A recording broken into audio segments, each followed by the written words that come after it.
evening and welcome to the July 13th meeting of the Falmouth Conservation Commission. Yeah, there we go. Before we get started, just a couple things. If you have electronic devices or cell phones, if you could please silence them, it would be greatly appreciated.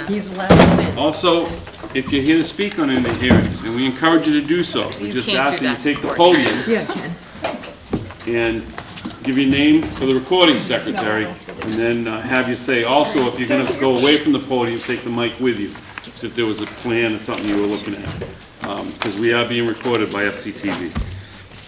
Okay, first up this evening is the Town of Falmouth wastewater, request to continue a hearing for determination of applicability.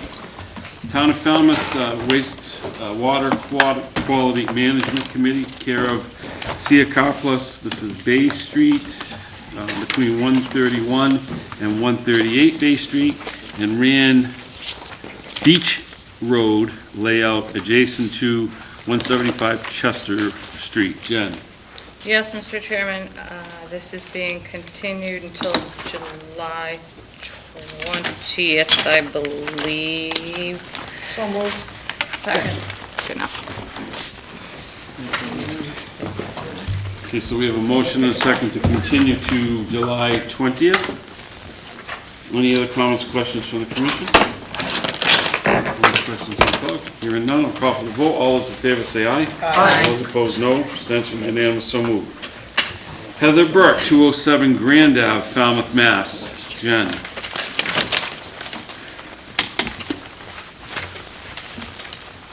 One second, Mr. Chairman. Yes, this is requesting a continuance until next week, July 20th. So moved. Second. Okay, we have a motion and a second to continue until July 20th. All those in favor say aye. Aye. All those opposed, no. Abstentions, unanimous, so moved. Next up is Paul Hogan, 112 Racing Beach Ave, Falmouth, Mass.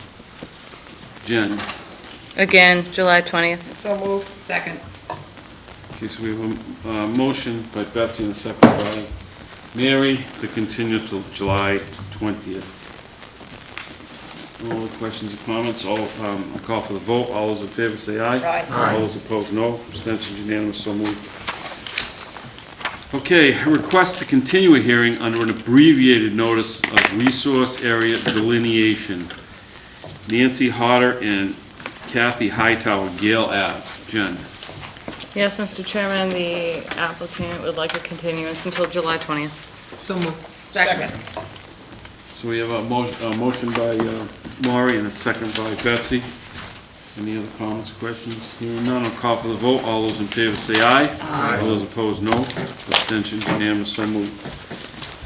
Request for determination of applicability. This is the lesser of the two applications. What you want to hear on this is a negative recommendation.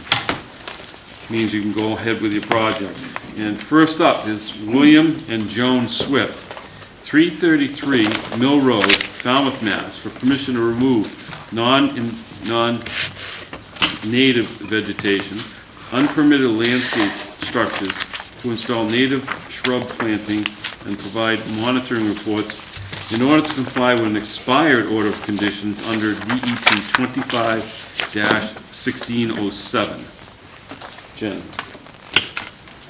Yes, Mr. Chairman, we are recommending a -2 under the statement of bylaw with the resource area boundaries not confirmed. So moved. Second. You got a motion by Mike, second by Betsy. Comments or questions from the commission? Comments or questions from the public? Sir. Yes, sir, thank you. I'm Kevin Doyle, 346 Mill Road, representing my wife Pat, who's here in the audience, and my granddaughter Maggie, who's the 4th generation of Doyles at the cottage. I had hoped that this hearing would have taken place before the damage was done, but it's still worth saying that the Swifts have been superior stewards of one of Falmouth's last examples of Victorian splendor. It's homes and gardens like the Swifts that make Falmouth so desirable. Their house was built by John Dwight, the founder of Arm & Hammer Baking Soda Company. There were similar estates along the road that are now gone.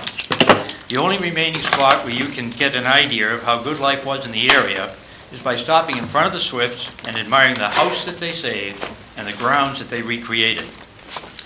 Through decades of dedicated stewardship, Bill and Joan made a showplace, always improving the grounds without using chemicals or artificial fertilizers, always sensitive to nature and the wildlife habitat. He didn't need to clear the grounds around his house. He did what was appropriate to an historic property. The Dwight's main house was destroyed by the hurricane of 1944, well within the lifetimes of many of us here tonight. Until then, and since 1884, the waterfront along Salt Pond Road looked much like the Swifts made it, well-groomed and beautiful to the eye. The wall along Mill Road was meant to showcase the beauty of everything behind it, not enclose the invasive, dominated jungle that's there now. They opened up the vista to Mrs. Dwight's Island, a delightful bit of Victorian whimsy, and another piece of Falmouth history that will be lost when the new plantings mature. Bill has conducted any number of talks about the wildfowl on Salt Pond to groups like the 300 Committee, the Salt Pond Bird Sanctuaries, and the Audubon Society, all clubs where he has been a driving force. Their yard has delighted thousands. Now daylilies have been torn out as not being indigenous. Even the seagrasses were removed, gone, not indigenous, replaced by hundreds of bayberry bushes packed in like a military formation. I came here to pay respect to my very dear friends who I've admired and respected for decades. Bill is a credit to his ancestors who have shaped Falmouth for centuries. I don't know any of you, but to the Commission, I can only regret that it seems to me that you have enforced your rule about what you deem appropriate, what you deem acceptable within 100 feet of the waterfront, without any appreciation for the exemplary stewardship of the Swifts, and with no regard for the history, the culture, the beauty, and the values of the town that Catherine Lee Bates praised so highly in her verses. Never was there lovelier town, set with many a gardened home. Let the future not forget that the past is counted dear. Never were there friendlier folk than in Falmouth by the sea. I think we've lost that magic, and I think that's a shame. Those are my thoughts, and I thank you for letting me express them. You're welcome for doing it. Any other comments, questions? Any more comments or questions from the public? Okay, we have a motion and a second on the floor. All those in favor say aye. Aye. All those opposed, no. Abstentions unanimous, so moved. All right, next up is Heather Burke, 207 Grand Ave, Falmouth, Mass. With permission to remove the existing steps and two deck. Oh, this is continued? Yep. Burke was continued. Next one continued. Next one continued too. Let's try and do the same. You were great, Betsy. Thank you very much. All right, Richard McKenna. I'm sorry, McManaman. 67 Edgewater Drive West, East Falmouth, Mass. With permission to replace a 10-foot by 10-foot deck with access stairs, install native shrub plantings removed by the former owner of the property, and to construct a fence. Jen.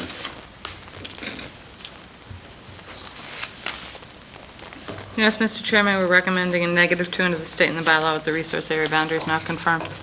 So moved. Second. Motion by Betsy and a second by Mike. Comments or questions from the Commission? Comments, questions from the public? Hearing none, I'll call for the vote. All those in favor say aye. Aye. All those opposed, no. Abstentions unanimous, so moved. Next one's continued, right? Welsh continued. Yeah, but that one wasn't requested at the beginning, so. Well, you have to read it. Oh, Edward Walsh et al., 4 Circle Drive, North Falmouth, Mass. Jen. Yes, they're requesting a continuance until July 20th. So moved. Second. Okay, motion by Betsy and a second by Mary. Comments, questions? Okay, hearing none, I'll call for the vote. All those in favor say aye. Aye. All those opposed, no. Abstentions unanimous, so moved.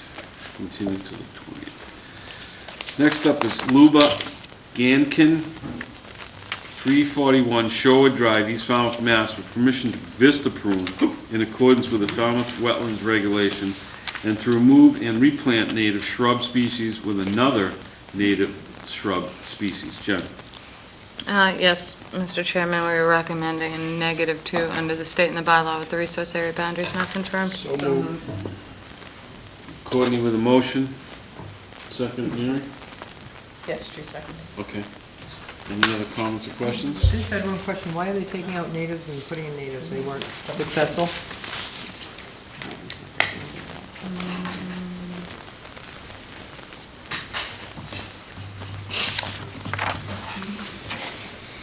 Jen?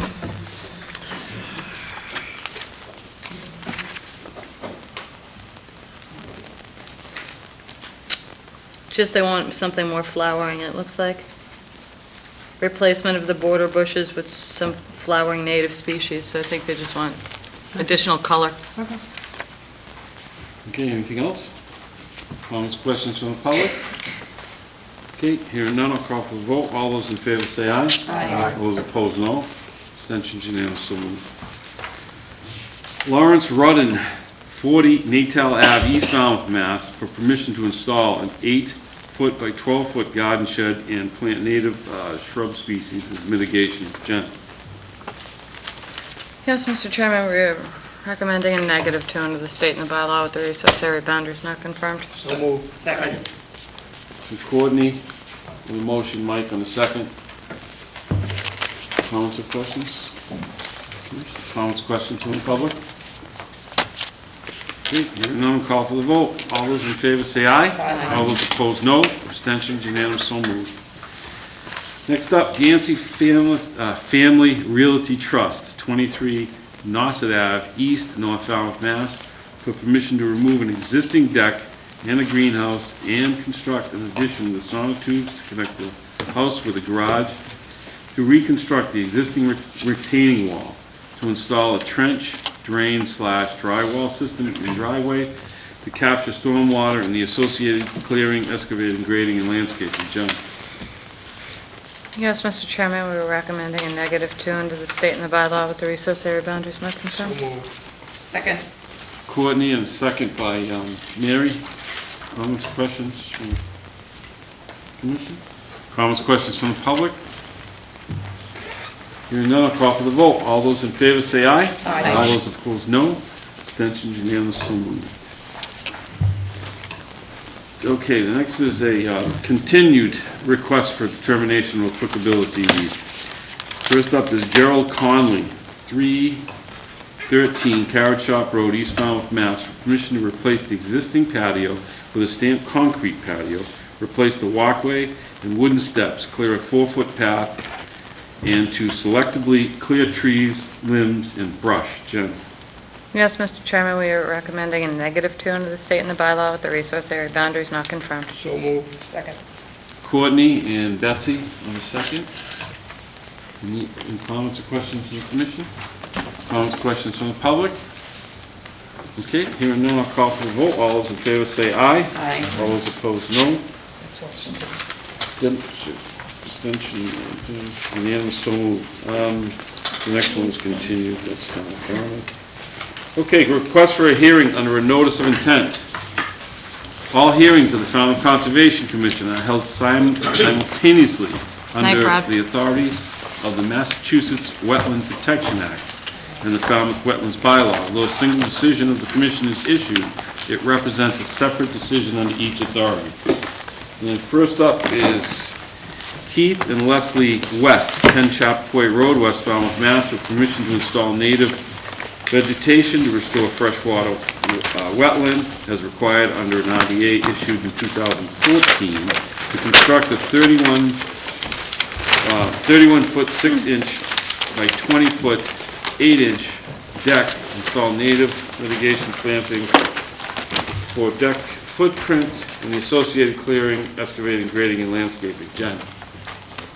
Yes, Mr. Chairman, I will save any of my comments until after Mr. Doyle's presentation. Good evening, Mr. Doyle. Hi, John Doyle. For the record, I'm here to speak for Mr. West, who is sitting here with me, if you have any questions of him. As you stated, the request is an application for a 31.6-foot by 20.8-foot wooden deck attached, which will be attached to the house on the west side of the house, as is shown on the plan, the site plan.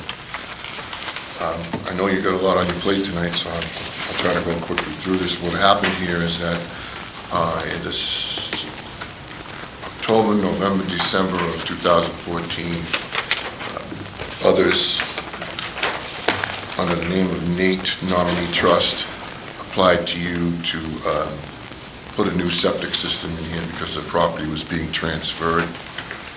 Glenn Harrington, registered sanitarian from Marcus Mills, drew a plan of that. As he was drawing the plan and putting the application through, some questions arose with him and Mark Kaspersick, I believe it was, as to where the wetlands line was, so he went back out, got a second wetland line, and then the board insisted, your board, that he actually not do his study by vegetation, but by soil transects, because they thought there were going to be hydric soils in this area.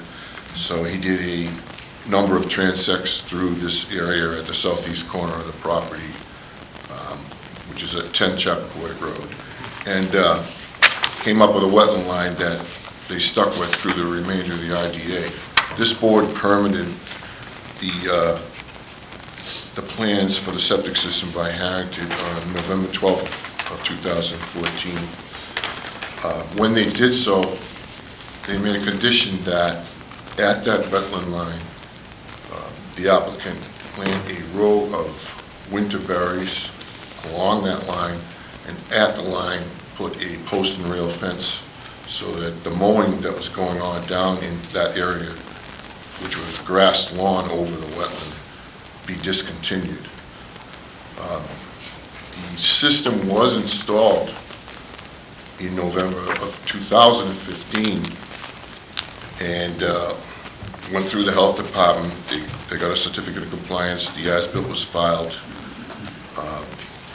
I'm told that at the end of this process, they tried to throw the proposed deck into the works, but mechanically it never worked out, and the application was never put forward to include a deck. So in March of this year, Keith West comes to me and says, I'd like to do the deck now. And I met with Mark a couple of times, and then we had an on-site with Mark, Keith West, and myself and the contractor. And Mark went through what would have to be done the way he saw things. And the way he saw it was that he would have to put the winterberry in, cease the mowing. In addition to that, do the mitigation plantings that would be required for the deck, which is slightly in excess of 600 square feet. He thought at the time that because now the buffer by plantings was getting broad enough that the post and rail fence would probably not be necessary because it would, keep people from mowing down there just by it growing by itself. So I put together a plan based on all of our stuff and show the A zone, the first 50 feet from that wetland line, 50-foot buffer, the A zone, and then the second 50 feet, the B zone. I indicate on the plan that there are triple mitigation required for the area that is in the A zone, that there are double mitigation plantings required as a ratio in the second or B zone, and total them, and we tried to come up with an area that Mark recommended where this plantings area didn't get too far from the wetland. So it's kind of broad in the middle, and as it gets to the end, it kind of narrows down. So in here, across the middle, it's probably 12 to 13 feet wide, and when you get up at the south end here, it tapers off underneath and behind the holly, and up at the driveway, it goes over into the brush that's there now. So the area in the triple zone was 113 square feet with a ratio of 3 to 1, comes out to 339. The zone B was 544 square feet of the new deck times 2 would be 1,088. So the total is 1,427 square feet, which is what you see in the proposed mitigated plantings area. According to Mark, I think he's right, one tree would be required. We talked about if we were up away from the lower area toward the other hollies, maybe that would be a holly, but if we were down where the tree could get its feet wet, a tupelo might be a good idea. So that, I believe, is what we're proposing. So in this area, Keith, who's here with me, has been dealing with his landscaper, who is Sven Reisberg, is it? Sven Reisberg, who apparently has worked with Mark before. So they're working out a type of species of maybe 2 to 3 in here, and he did run off a rough amount of plantings, which I think was around 160, wasn't it? So Mr. Reisberg will continue to be involved in this plantings, the installation as well as the review with Mark. We're told we need to go out at the end and locate this stuff, make sure that everything was planted in accordance with what was approved and what the area adds up to. I did myself go out and pound in stakes around this area and on the wetland line that is reflected from the earlier plan by Harrington based on the transects. And I did put a couple of stakes in indicating where the Winterberry line would go.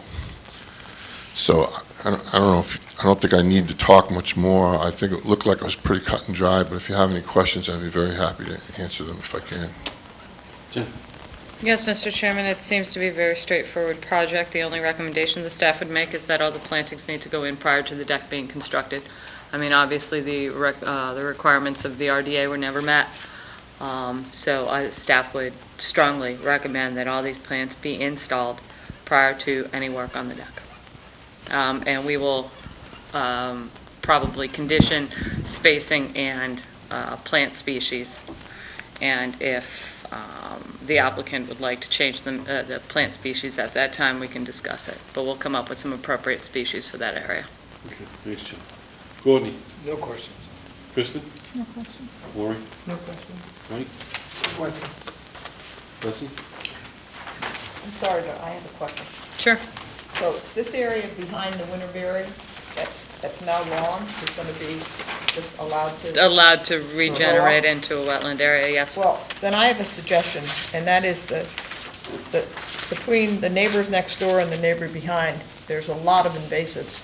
And I think that the homeowner should be allowed to have a path Or a along root that barrier. area to control those invasives. So we're talking like one lawnmower with one? Yeah, lawnmower, so that you can, you keep the path clear and then you can trim those invasives back. It's a good suggestion, appreciate it. Yeah, that's it. Thank you. Mary? So, I was going to ask about the tree. I gather that's going to be determined, the species and the location in consultation with staff? Okay, thanks, that's all. Thanks, Mary. Jamie? Second. A motion by Courtney and a second by Betsy to close the hearing, taken on advisement.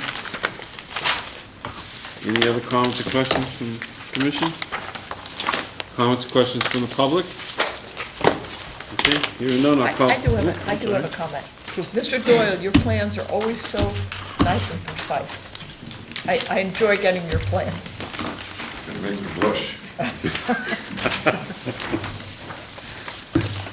All right, so I'm gonna call for the vote if there's nothing else. Okay, all those in favor say aye. Aye. All those opposed, no. Abstentions, unanimous, so Thank you moved. very much. Night, You're John. Next up is Hastings Falmouth Nominee Trust, care of Dana Hastings, trustee, 8 Rice Street, West Falmouth, Mass, for permission to upgrade with a new Title V sewage disposal system to include installation of an 8-inch thick poured concrete retaining wall, dewatering plans, a pressure dosing and advanced treatment system, and the associated clearing, excavating, grading, and landscaping. Jen? Yes, I'll save any of my questions till after Mr. Rather's presentation. Do what I was supposed to do with the other. Where am I? What are we on? Rice Street. This is gone. I didn't get Mr. Doyle's cards. It's okay, we'll contact John tomorrow and get the cards. Jeff? Hi, good evening. I'm Jeff Ryder, representing Rogers family at 8, it is 8, isn't it? 8 Wright Street, Correct. West Falmouth. resource areas here on this project. We have the harbor here that we land on the ocean, salt marsh, a little bit of coastal bank along a seawall, and then we're in a flood zone. We're in a DE elevation 18 flood zone here. This whole neighborhood's very low lying. The whole area is in that deep.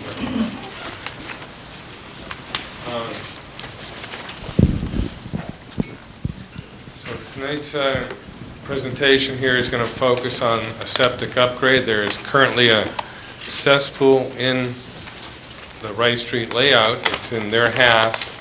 This is all lawn in this area.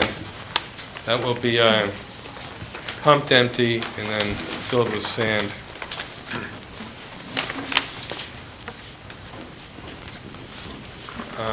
The next thing we'll be doing is switching the plumbing to come out this side of the house down here, going over to a standard septic tank, then into a pump chamber where we're going to pressure dose a leach field with the Presby advanced treatment system in there. That is shown on details here in the back. I can explain about those if you'd like. One thing that Presby allows is on upgrades in sandy soil, you can go to 3 feet to groundwater.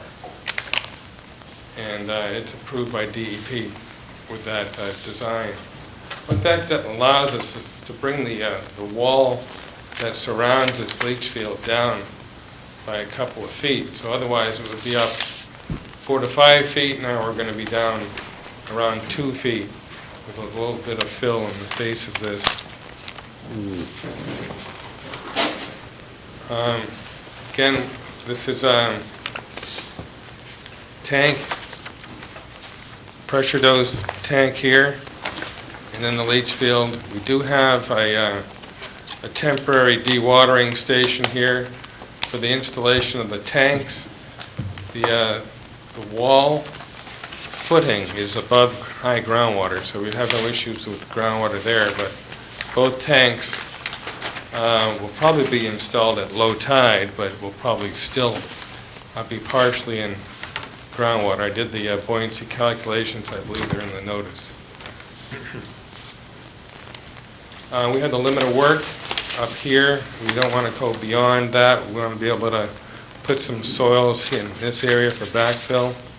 Very tight site. We'll be accessing the site through the Rice Street also by Burgess, coming down. These are both dirt roads. So I'm going to go to the, by the way, this is the monitoring for the high groundwater.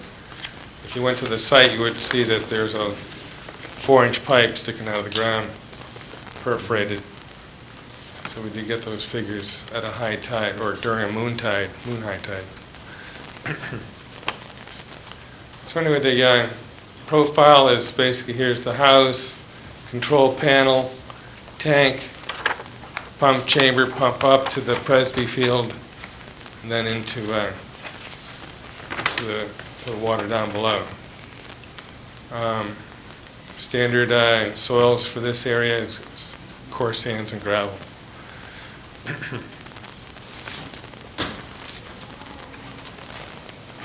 So that about wraps it up. The water service is down this driveway here, so it's well out of the way. So we won't be touching the water service. I do want to say that last Monday night I was in front of the Board of Health. The variances are listed here, and this plan was approved by the board as drawn. So hopefully I get the same opinion. So with that, I'll take your questions. Thanks, Joe. Okay. Jen? No questions. Jamie? You said you've received the Board of Health approval. Right, I won't see it in writing for a couple of weeks probably, but yes. Pretty tight site. Any concerns with moving trees or vegetation? The only thing that would possibly get damaged would be the hedges, and we're, I did pull this system down and asked for a 6-foot variance, but I wanted to keep the hedge, and the same goes for here. So it's not a deep dig, and it shouldn't cave, so I would think that there'd be no tree removal, I know that for sure, and the hedges, we're going to, the idea is not to damage them.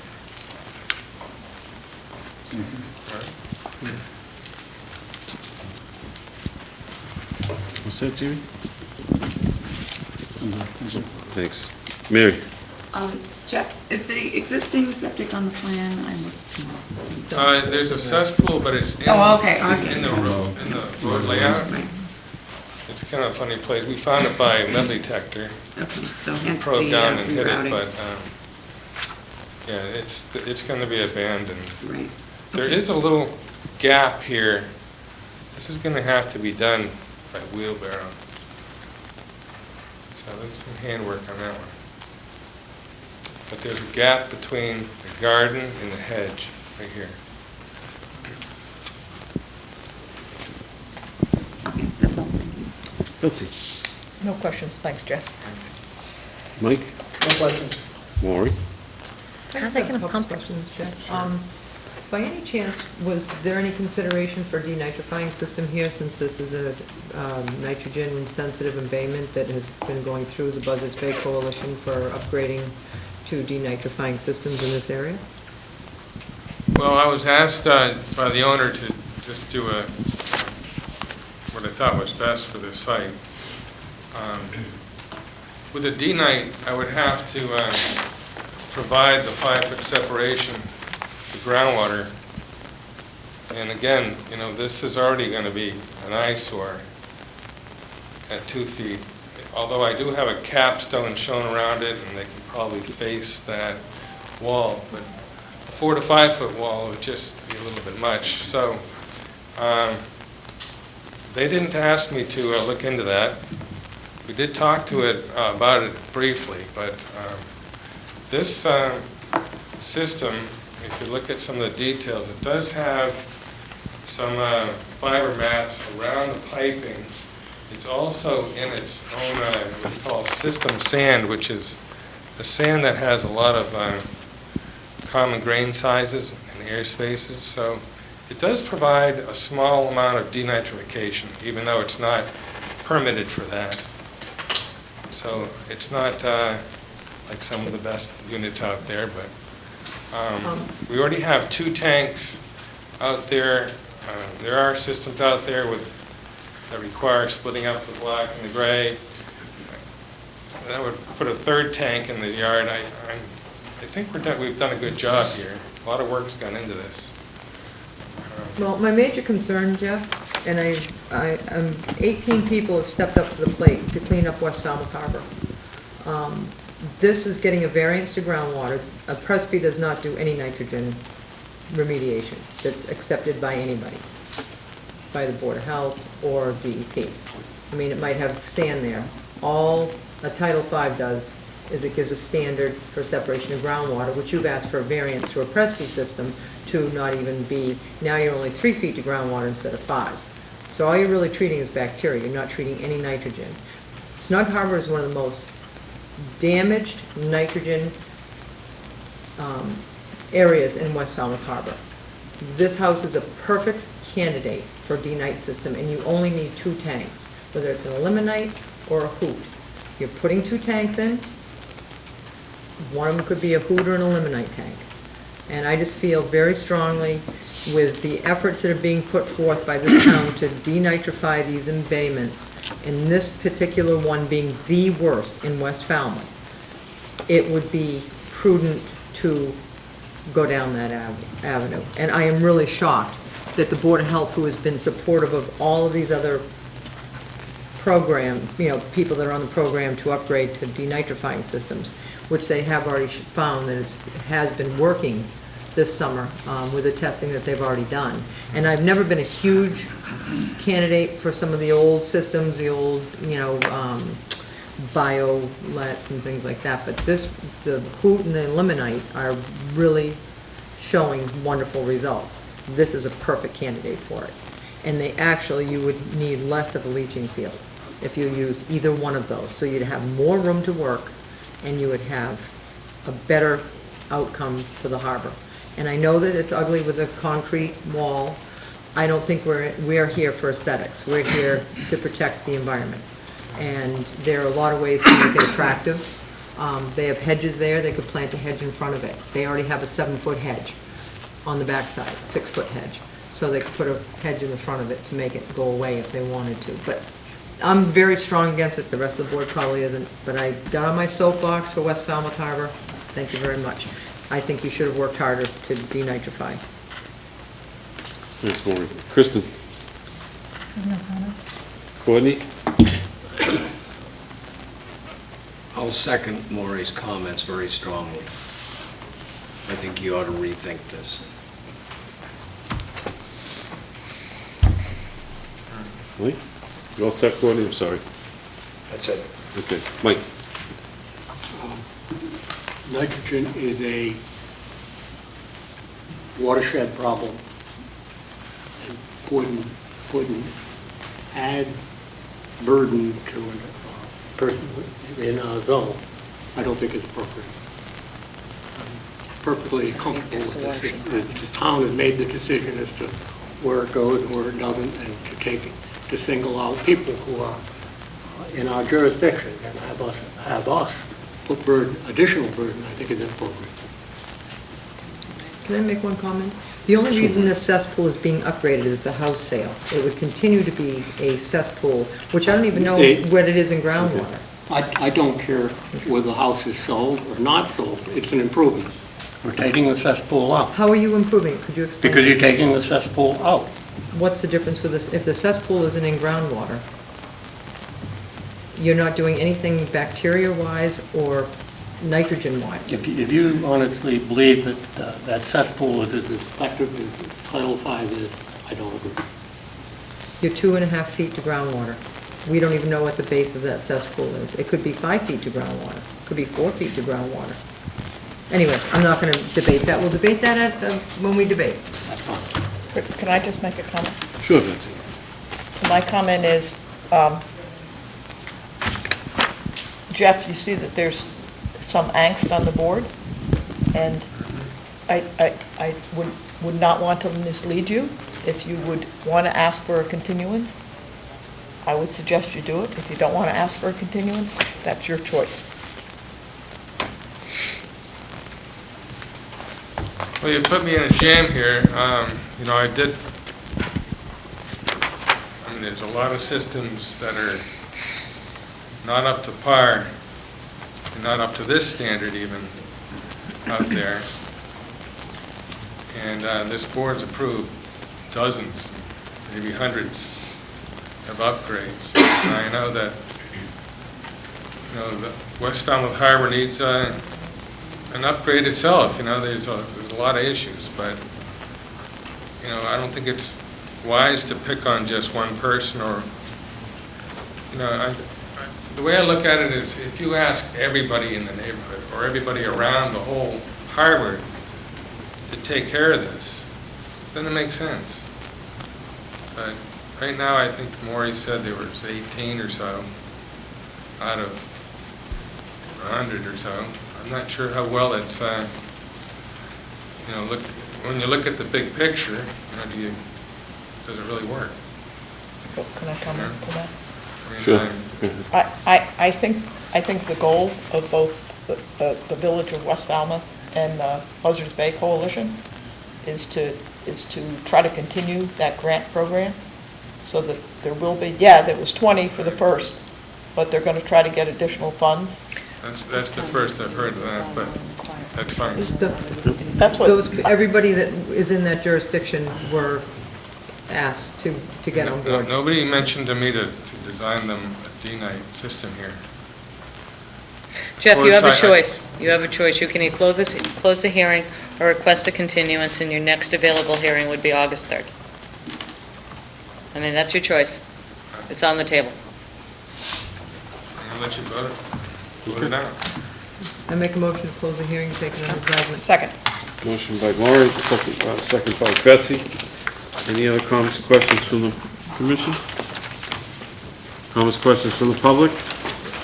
Hearing none, I'll call for the vote. All those in favor say aye. Aye. All those opposed, no. Abstentions, unanimous, so moved. Thanks, Jeff.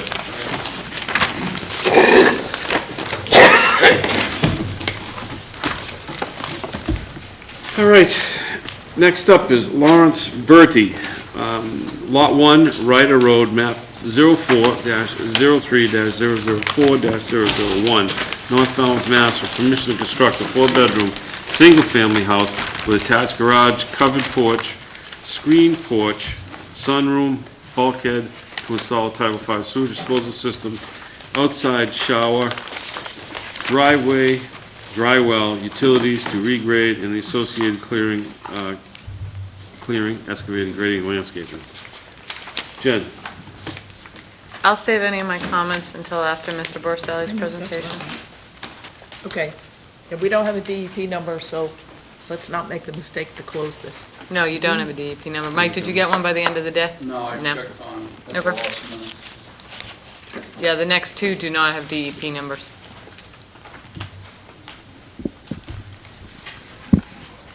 Hey, Jen, do you have any comment before Mike goes on? No. Okay. Mike, how you doing? Mr. Chairman, members of the commission, for the record, my name is Michael Borselli from Falmouth Engineering, and I represent Lawrence Bertie, the applicant and property owner. Mr. Bertie has applied to you for permission to construct a single-family dwelling on a lot that he recently acquired known as Lot 1, and it's at the fork in the road between Ryder Road, which is to the west, and Sweet Road, which is to the east. The property contains 1.7 acres of land. Nearby to the lot is a wetland system bordering vegetated wetland to a small pond that's just south of the wetland. That wetland was flagged and determined by Vaccaro Environmental Consultants. Data sheets were submitted. The two other wetland resources of interest on or near the project are land subject to coastal storm flowage, which is flood zone AE with a base flood elevation of 15. And then there's a fragmented coastal bank that I've shown in a darker green color that is like a finger-like projection in this area of the lot.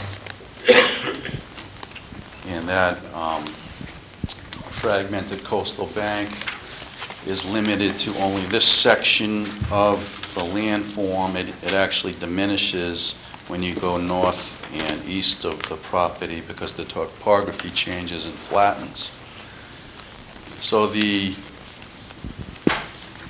proposed construction and other activities are nearby to the fragmented coastal bank. Some of them are on a portion of it. The bank is a coastal bank by definition. It's defined, a coastal bank is defined as a landform having a slope of 10 to 1 or greater, and also being in a flood zone. So this bank that we've characterized as fragmented has a slope of just 8 to 1. So it is a very gentle sloping landform. The remaining lot is basically woodland. So in both your regulations and the DEP regulations, there's a recognition of coastal banks receiving varying degrees of scrutiny. And the most severe and most scrutinized coastal bank, I suppose, would be the very, very steep, unvegetated eroding banks that are sediment source to beaches, beach nourishment, and the other side of the scale, I would say, is this bank, which is a very gentle slope, if you will, in a woodland. The nearest wetland resource, other than, of course, the land subject to coastal storm flowage, is that wetland that I referred to and shown on the plan, which is 300 feet away. So your regulations actually recognize this as well. At FWR 10.18, you have various no disturbance zone A buffer widths. And if you look at the sections that describe coastal banks, this type of bank doesn't even have a no disturbance zone A. It only, therefore, would have an outer buffer zone B, because A and B always equal 100, and if A is 0, then B must be 100. So this is the way you interpreted this in the past. So since there's no disturbance zone A, we're allowed to do work adjacent to this type of coastal bank.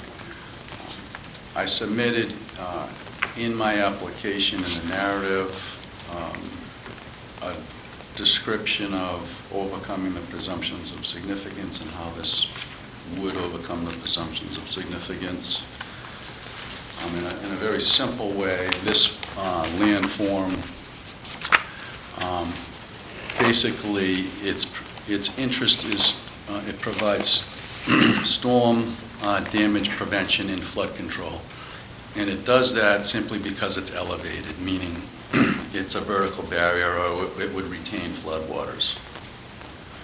And it only really does it in a limited way because it's fragmented. The water, if we received a flood, a 100-year storm event flood, would flood in and over Sweet Road and in and around all of the topography and wetland areas up to but not beyond elevation 15. So by doing activities on it, regrading it or changing it, it will still be a vertical buffer to the floodwaters. It'll still be stable and it'll still function in that way.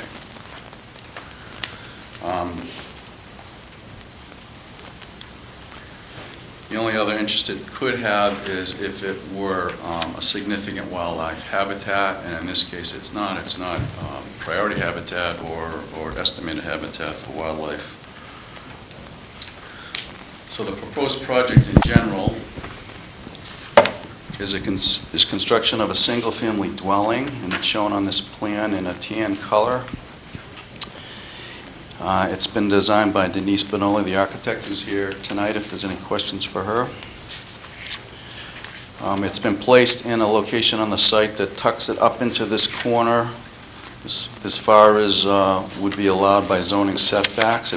And it was also selected as the location because it places the structure itself outside the flood zone. So it's not, the structure itself's not subject to FEMA standards and wouldn't require flood insurance. It results in a vast buffer along Sweet Road that would remain woodland.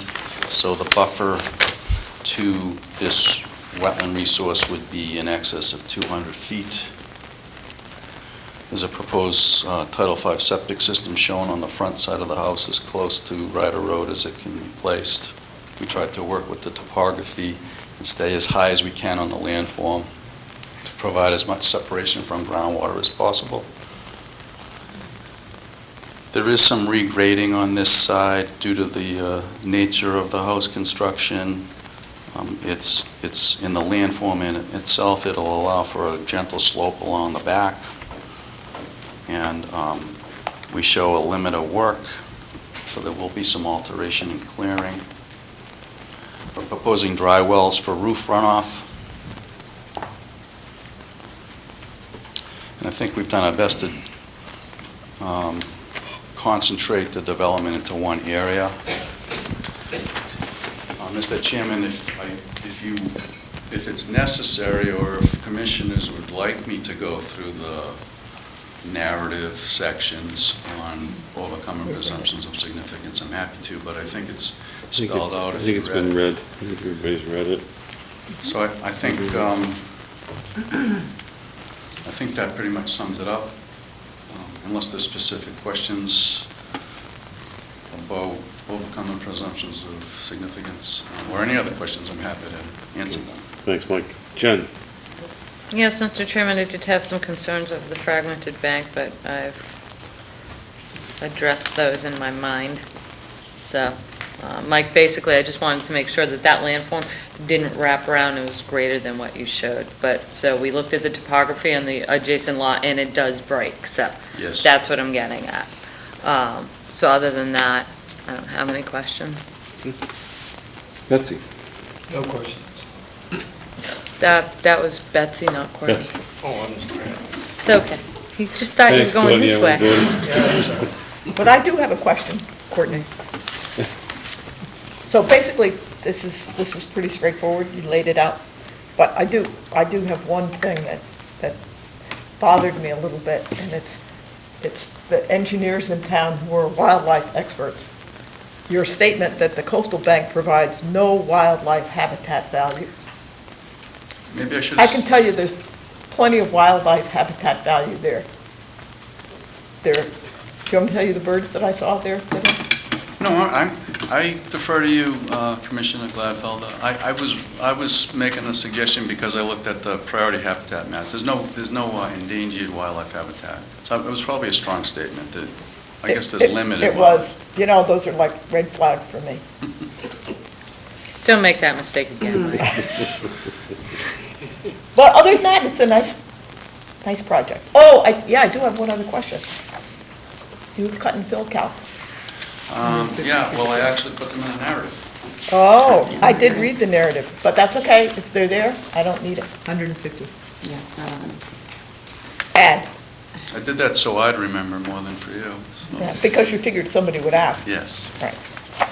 Thanks, Mike. That's it. Thanks, Betsy. Mary?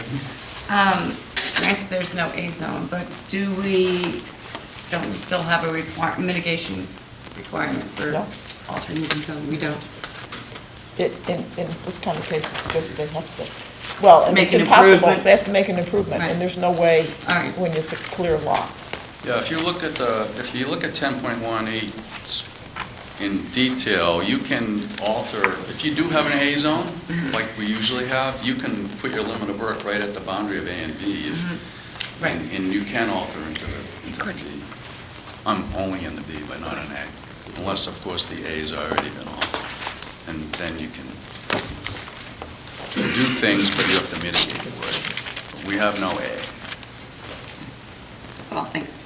Well, in the B, you have to mitigate too. Yeah. And if you can't fit Right. it in the A, then it has to go in the B. In different case, and Right. not in this case, though. Jamie? No questions. Mike?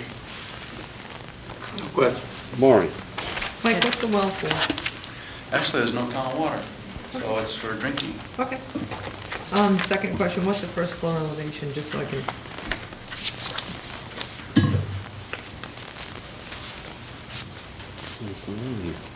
The first floor elevation would be 22. Two. As long as, thank you. Kristen? No question. Well, he already answered. We're going to continue this hearing at the request of the applicant until the DEP number gets in, am I correct? No, we can't close it, so we're gonna have to continue it. Next and week, I mean, all we need is a DEP number. You can continue it to next week. I don't know if DEP will issue a number by next week, but I would put it on next week, and Mike can call Yeah, the yeah. office and rattle some cages up in Lakeville and see if we can't get a number. Isn't that what you want, I Mike, see it. next Hang week? on, Yes, one just a week would minute, be I good, got you. please. We'll go public, believe me. Okay, anything else? So we got a motion by, who's the I motion? did, I made the motion to continue it to July 20th. Okay. Second. And we have a second by Mary. Any other comments, questions from the commission? Comments, questions from the public? Sir? Please identify yourself for the recording secretary. My name's John Keenan. I'm a resident of Ryder Road, 89 Ryder Road, which is about 1,500 feet north of this project. I'm not against the project. It's a perfectly logical, buildable lot. My concern is the rest of Ryder Road. I have a couple of photographs with me in it. It's a picture of the part of Ryder Road from here to Village Cove Road. This one shows, there's a car in the picture, which is at the fork, and there's a front end of the car in this picture, which is right up here looking down, looking in both directions. There are Mr. Berkey will be the 35th house coming across, the residents of that house coming across that little stretch of Ryder Road. I realize it's a private way, but the town has missed this every time. There are still 4 or 5 cottages up in that neighborhood. This is Sweet Road, Ryder Road, Stewart Lane, and Eldridge Drive. There are still 4 winter cottages there. There used to be 25. They're all being developed. Nothing, there's no water, there's no fire hydrants. This is all woods. And it's all, you know what it's like right now. The road is practically inserviceable, unusable in the winter for public safety, police and fire, ambulance. Even with winters like we have, I know this isn't your bailiwick, this is not your concern, but that water runs down and floods that pond, the no-name pond. And that pond is part of a tributary from Cedar Lake and McGasset through Rance Canal, through this pond into Wild Harbor. It's all continued. That pond is dying. It's being silted in. When Village Cove was approved 20 years ago, they were allowed to put in catch basins on Ryder Road, because the lower part from Village Cove to Wild Harbor, those catch basins drain directly into the pond. They were supposed to have, or they probably do have, filtration bags, sediment, whatever you call them, to separate oil and water. I think Village Cove was supposed to maintain those for years. I don't think they even know they have to. My concern is that 200 feet of Ryder Road that is killing the pond. This fellow's driveway, I think, adds to the runoff. Everything that runs down Ryder Road, whether it's ice, rain, snow, oil, salt, whatever, winds up in that pond, because there's nothing at the bottom of the hill, which is where this project starts. Myself, members of the neighborhood, we've talked to planning board, we've talked to Board of Health, we've talked to fire department, we've talked to the police department. We're getting nowhere, but something has to be done to prevent further development of that area, to preserve the pond and to do something to that part of the road. Those puddles are almost 20 inches deep sometimes, and they don't go away. The town grades a little bit, but if you went out, the town was out there about a week ago. If you look at that road right now, it looks just like that. Next time it rains, it'll look just like that. And when that fills up, it floods into the pond. So your job is to protect these waterways and these ponds. I don't think Mr. Berkey's project is going to hurt the pond, except that it's going to contribute to the runoff down into the pond. And I mean, the town wants to take 200 feet of that road, pave it, put in drainage structures or something, that might help. But it's just a public safety problem, and it's an environmental problem. Mr. Chairman? John, you and I had this discussion. You can go to the planning board and ask them, but if you would like this board to do something to save that pond, then this board can compel that neighborhood to fix the drainage on that road. That's a private road. You know the issues with private roads. It's not the responsibility of the town to maintain the drainage structures on a private road. That is for the private citizens of that road. If you would like the town to take that 200 feet we're talking to, then there's a process for road taking that the DPW has established, and you have to go through that process. We just keep getting a blank. You have to start the process of going through the town taking the road. I've asked over and over and over.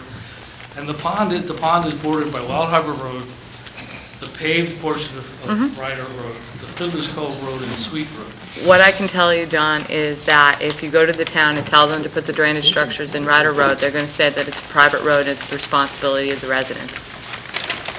That's what's going to happen.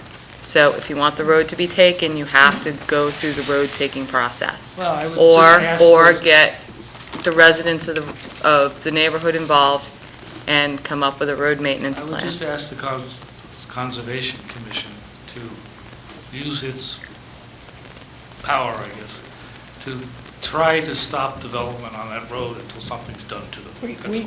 We can't do that. Hang on, Betsy, hang on, Betsy. No, we can't. Maureen, go ahead. Since this isn't closed, and we still can continue it, so we could discuss this further tonight, or when when we open, have the next hearing. There is a bylaw in the town of Falmouth that all runoff has to be maintained on your property, whether it's your driveway, your roof runoff, your lawn, whatever. It's supposed to stay on your own property. This project this would be a perfect one for Mike, maybe before he comes back in front of us again, to maybe think about putting a box drain of some sort. I'm sure you were already thinking all of that while this was going on, to prevent that runoff from the driveway into Ryder Road. And at least that would eliminate that particular person's, if this is new development, impose it on the new development, and maybe then you can work amongst your neighbors to start getting them to see what this project does and how well it works and how well it will help the road. And Black Beach Hills Road did the same thing. They finally had to bite the bullet and fix theirs and put in swales and things like that. And you could go down to the office and look at their plans that were quite extensive, and maybe mimic them, because it's very similar. Black Beach Hills Road is very similar to Ryder and Sweet Road. It does the same thing. It deteriorates after every rainstorm. But at least we can condition that on this particular project, if need be. That's it, you have That's a something? good point. Don't mean to make the last guy in pay the bill, that's all. I think it's more to do with, No, I mean, I live on a private road that has the same issue, and we hired a contractor, and we had drainage structures put in. yeah, we've done that. We've graded it, we spent money now. The only part that never gets fixed is the part at the bottom which collects everything, from the whole road. Even for Fiddler's Cove Road, we have a flood last hurricane that was completely all underwater. 4 or 5 feet of water, because there's no drainage. Anyway, thank you. Thank you. Thank you, John. Okay, so any other comments or questions from the public? Okay, here and now, I'll call for the vote. Do you have the motion now? Do you have the motion? Maura moved and Mary seconded. July Okay. 20th. July 20th. So we continue this hearing till July 20th, right? Correct. So, we have a motion and a second. All those in favor, say aye. Aye. All those opposed, no. Abstentions unanimous, so moved. So continue till July 20th. Sure. Mike, box drain. Thank you. Next up is John Lund, 2 Silver Beach Ave, North Falmouth, Mass, for permission to raise, R-A-Z-E, the existing dwelling and construct a new single-family house with a porch, install a new Title V sewage disposal system, utilities, driveway, the associated clearing, excavating, grading, and landscaping. Jen? Barbara, do you have your DEP number? Because you didn't have one this afternoon. Okay. You're another one that has to call DEP. I'll save any additional comments until after Barbara's presentation. Good evening, Barbara. Good evening. Hi, Brian. Okay. This is a project, for the record, Robert Graff here with Warwick and Associates. This is a project that some of you saw some time ago, in part. This is 2 Silver Beach Ave, and it's one of my specialties, small lot development. The wetland is this isolated swamp here. It's all contained, and there is a single-family dwelling. And back in 2003, you approved under an RDA, and this septic system and an addition to the existing house. Things being what they have been for a lot of years, it never got off the ground, and when it came back to the forefront, the difficulty of putting the addition on and doing the renovations was going to be too difficult because of the foundation issues and levels and all of that. So in the end, it was decided that the easiest thing to do would just be to tear down the house that's there and rebuild it. So the house that's being proposed here is very similar to the house that was going to be there once the addition was put on.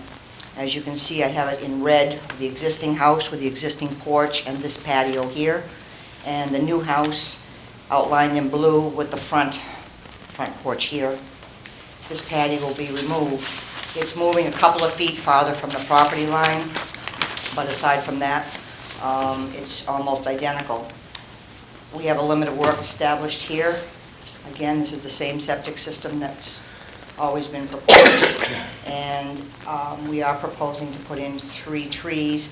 It's very heavily vegetated there, so we don't have much room to do anything.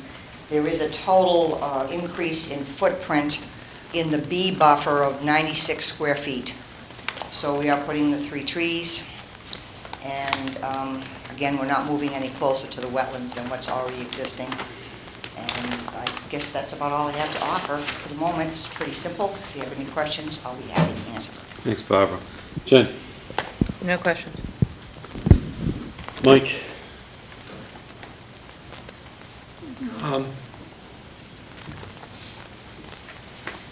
The yard clippings and brush, With him for that. if you've done They it, will I be don't cleaned have up. to. That's what, no other question.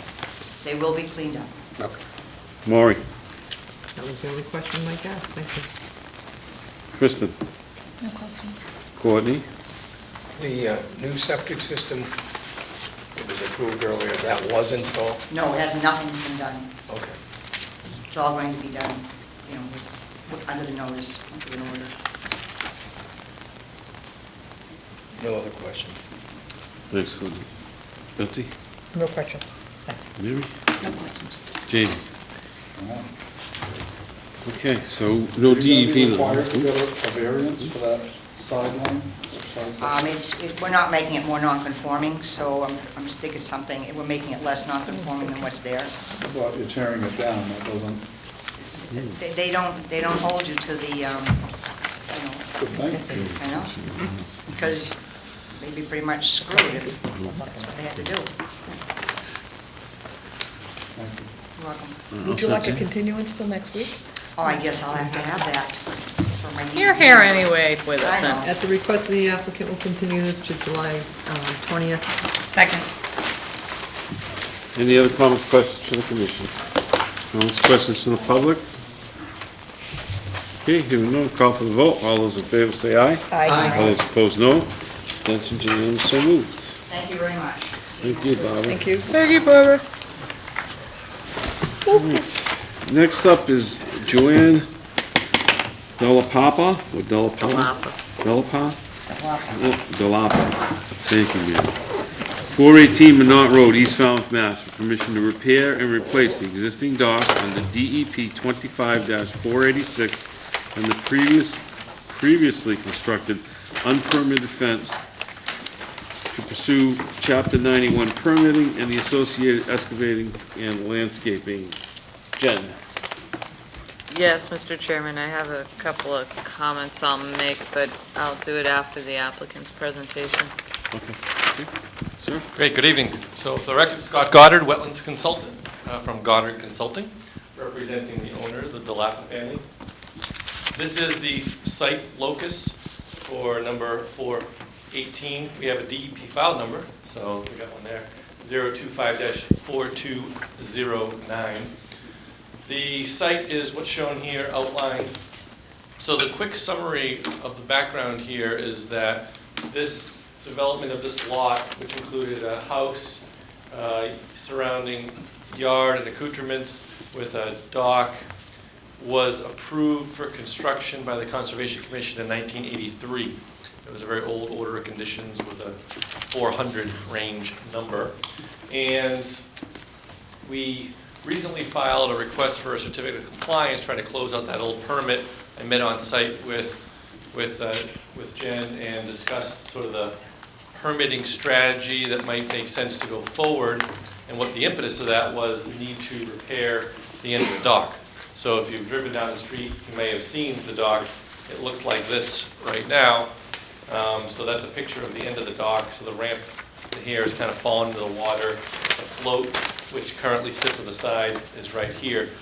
So what we discussed on the site, Jen and I, was to sort of hold or stay the COC process for the 1983 order of conditions, but instead file for a new notice of intent, get a new order of conditions, so there'd be 2 orders on the property. And the scope of the property, of the order would be to allow 2 things. One is the primary focus, which was the repair, the ability to repair the end of the dock, but also there was a few little things kind of not exactly done in accordance with the 1983 permit. I mean, most of it is fairly innocuous, like the house was further back from the wetlands than was approved, that kind of thing. So but the primary thing that's a structure is that there's a fence along the street here, and that doesn't show up in the 83 permit. So we're sort of, 30 some odd years later, kind of trying to get a retroactive approval of that fence. The owners currently were not the owners who had this property under ownership when the original permit was sought back in the early 80s. So that said, let me just outline the property for you. So the entire site is within land subject to coastal storm flowage at elevation 13. The highest point we have on the site is right in the high point here, which is about elevation 7.5. Once you get further to the back of the site, you have this green line here, which is bordering vegetated wetlands. I delineated that on the ground. We have this blue line here, which is the edge of salt marsh, which is largely Phragmites and Spartina. And then in between this blue line and this dark blue line is sort of the different salt marsh grasses. So it looks more or less like this here in this zone. And then this dark blue line here is the kind of the bank that separates the growing salt marsh grasses and the area that's either land under water body or some kind of intertidal zone for sort of the ocean. It's called Green Pond, but it's tidally influenced, obviously. So the buffer zones are set off of the most upward wetland resource area, which is this BBW line. So we have 25-foot buffer zone and the 100-foot buffer zone here as well. So what has to be done out here to repair this dock, and I will say as sort of a fore comment about the dock, is that the commission issued it in 83 to approve construction. There was a subsequent permit issued by the Army Corps of Engineers that we were able to sort of dig up, and we included that in the package, so that does exist. But what we were unable to identify is that I don't think there was ever a Chapter 91 waterway license obtained for this. So after we receive this order of conditions, the goal now is to get this approved under the waterway license, even though it's sometime after the fact. Better late than never in some sense. So what we need to do on the end here to repair this dock back to its functional condition is, first off, we have this section here of the floating dock of what used to be off the end. That is to be removed, and that will be removed from the water. Then we have several piers at the very end. So these 2 piers here have been lifted up. These ones here have risen up, so they need to be reset and repaired. And then the last 4 on the end that have collapsed and failed are proposed to be replaced as they were originally constructed. Then there is a replacement ramp to go down off the end to a new proposed 18 by 18 floating dock replacement. And that dock replacement is the same size as what was on the 1983 approval. So that's, and I think, do we have the site contractor here? Oh, okay, great. So Mark, right? So Mark from Little River, I think he's here to discuss the methodology. He's under contract to do this repair work, so he can discuss with you how the work will take place, what kind of methodologies will be used, et cetera, and how they'll access the property. And then, so beyond that, it's just the fence and all. So I can either turn it back to the board, or you can hear from the contractor about the installation methods if you'd like to. We can hear from the contractor, sure. That'd be great.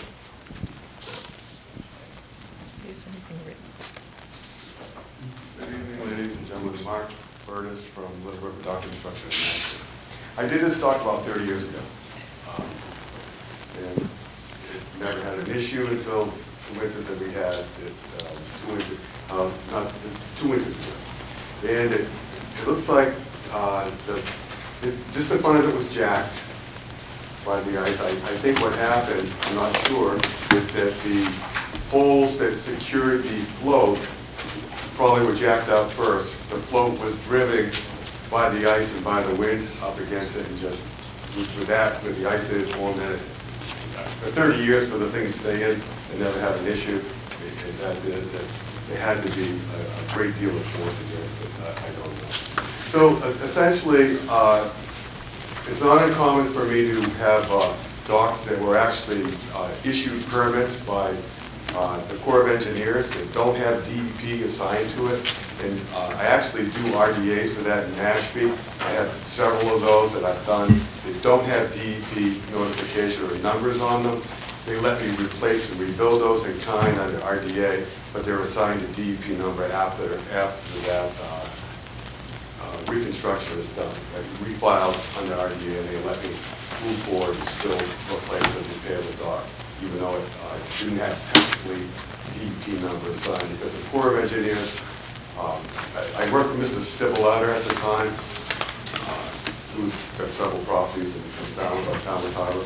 They used to own this property, and that was the original owner that I think was assigned, that contracted the work originally, and when we first saw this. So what I intend to do is come in with a barge, dismantle the dock, take it apart, re-drive the piles, reset the flow. This flow obviously is going to be gone. A new one, this had the blue styrofoam blocks underneath it. Everything would be in compliance with what's on the books for being up to speed nowadays for the closed, in the case of closed blocks, the black blocks, the poly, with the foam ejected inside. The ramp would be gone. It would be an aluminum gangway probably go down. And whatever reconfiguration for how they secure the float, for whatever piles were on the original plan. This float's a lot smaller than this looks like an 8 by 20. An 8 by 18 is, that was the original one. They probably scaled it down because at that time they probably didn't need that larger float. But if he's permitted for what God gives you, you get. You know what I mean? You keep. So the float size, whatever is permitted, we'll put that back. The piles, whatever is permitted for the piles that secure the float, we'll put that back. The length and width of the gangway, whatever is permitted, they'll be done in the same footprint. So everything essentially goes back in the same footprint.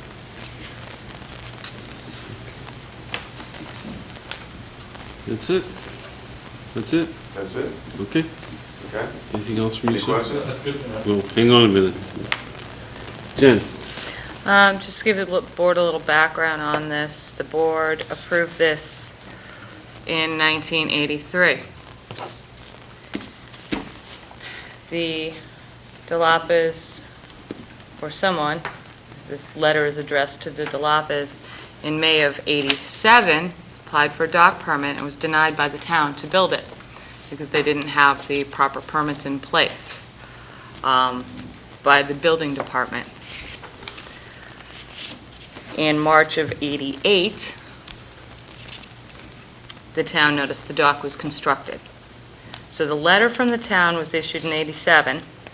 The dock's permit was '83. It would have been a 3-year permit that would have brought it to '86, meaning the dock was constructed after the permit order of conditions was already expired. Just giving you the background, the board can weigh the information with what you want to do. You have all this information. Mr. DeLapa took it when he came into the office. The town at that time ordered the dock to be removed. It never was. So it got damaged in the ice. a year or so ago, and we've been working to get that float off the marsh ever since. That float is still there. And we instructed the applicant back in February to immediately remove the float from the marsh. So the staff has just been working to try to get that float off that salt marsh for more damage to be done. So as far as putting the 18 by 18 float back, yes, it was permitted, but then the dock was constructed after the permit had expired. So I was not around back in 86, 87, so I don't know what happened. I'm just going through the records and giving the board the information. It's highly unlikely we would build a dock without an active building permit. On May 5th, 1987, this department received an application for a permit to construct an 8 by 16, a float, ramp, and removal of existing piles. The permit was denied. Since you did not provide the department with the copies of approvals from the Conservation Commission, we know the Conservation Commission issued the permit. It was recorded. It was issued in 83. This letter is dated 88, but the application to construct the dock was on May 5th of 87. So I don't know. I'm reading, sir, from the former building commissioner. So, And that's dated at that time, or? March 1st, 1988. No kidding. John Elkhorn, building commissioner. It is a very serious matter to illegally construct in wetland areas without required permits. And Was that addressed in the to Mr. meantime, Delapa? yes, Or yes, Mr. Mr. and Mrs. DeLapa. And in the meantime, you were required to remove the illegal structures under the supervision of council. Obviously, that did not happen. That was an issue. Well, I was not here back in 85, 86, 87, so. Anyway, that's the background on this. Again, the board has been trying to work with the applicant or the property owner to repair that dock and stop the damage to that marsh since the dock was damaged. And it's very disconcerting that that float is still out there, especially when it was ordered to be immediately removed way back when. So, and I think, believe it or not, when we went on the site with Mr. Goddard, we asked you to get the float off the marsh.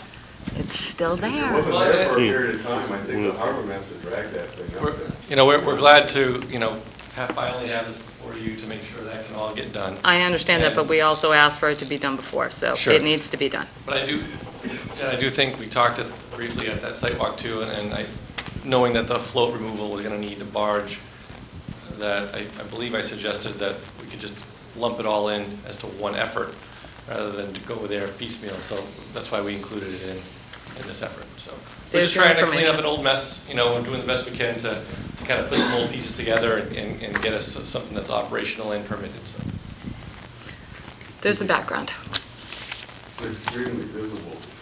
Mm-hmm. It's right up against the Yep. road. I just can't fathom that it would be constructed without a permit. I can see under and not the DP, like I said, under the Corps of Engineers quality, moving on that. I mean, there had to be a valid plan at one time drawn. Sir, It's it's from the building commissioner. It's amazing that I've never, ever heard of this, ever once. You'd be surprised what we find in our old files. It's probably best we let them discuss it at this time.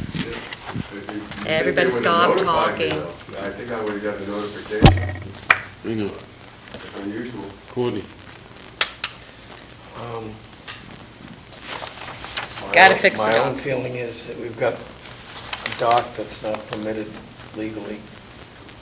So the first step before we decide to move forward is that what's there goes away.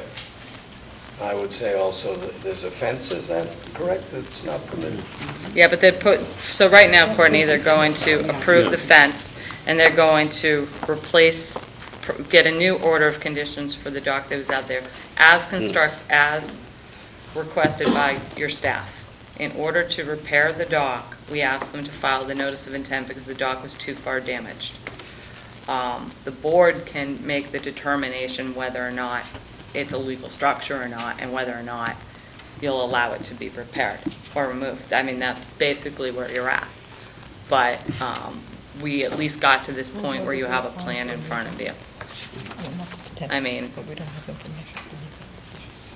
I just have a It's been problem. there. I have a problem. I mean, with it was issued an order of conditions, it was Yeah. issued a Army Corps permit in '86. Why there was a 3-year gap between the issuance of an order of conditions and the Corps permit being issued in '86 is somebody didn't start the Corps process right after that. So there was a lag time in those permits. But we can't find an extension for this either, so. There's nothing in Concom that says that nowhere would need an agent by the building. Nothing in the file for that. Nope. Just a couple of angry letters from the building commissioner. There's another one if you'd like me to dig it out and read it. Not a problem, Mark. I mean, from a staff point of view, I think we need, I had no clue that this even existed like that. I think what the board needs to do is the dock needs to be, the end portion of the dock needs to be removed. The concern I have is the size of the previously permitted float, which is far exceeds your current float standards. So maybe instead of having the whole thing removed and starting this over again, you should focus on possibly shrinking the size of that previously permitted float. I don't know. It's up to you. You want to say, Cody? Kristen? Yeah, I just have to think about all of this. Kristen? I just had a question about the length and the square footage and of the whole length of the dock is how long? Yeah, I have. It doesn't say I here. have the numbers if you give me a second.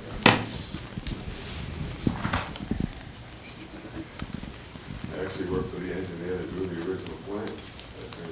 Scott, they measured the docks from the landward edge of the salt marsh, so start with that.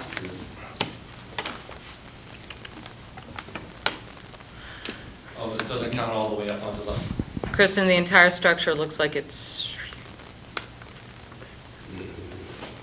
115? 115 feet?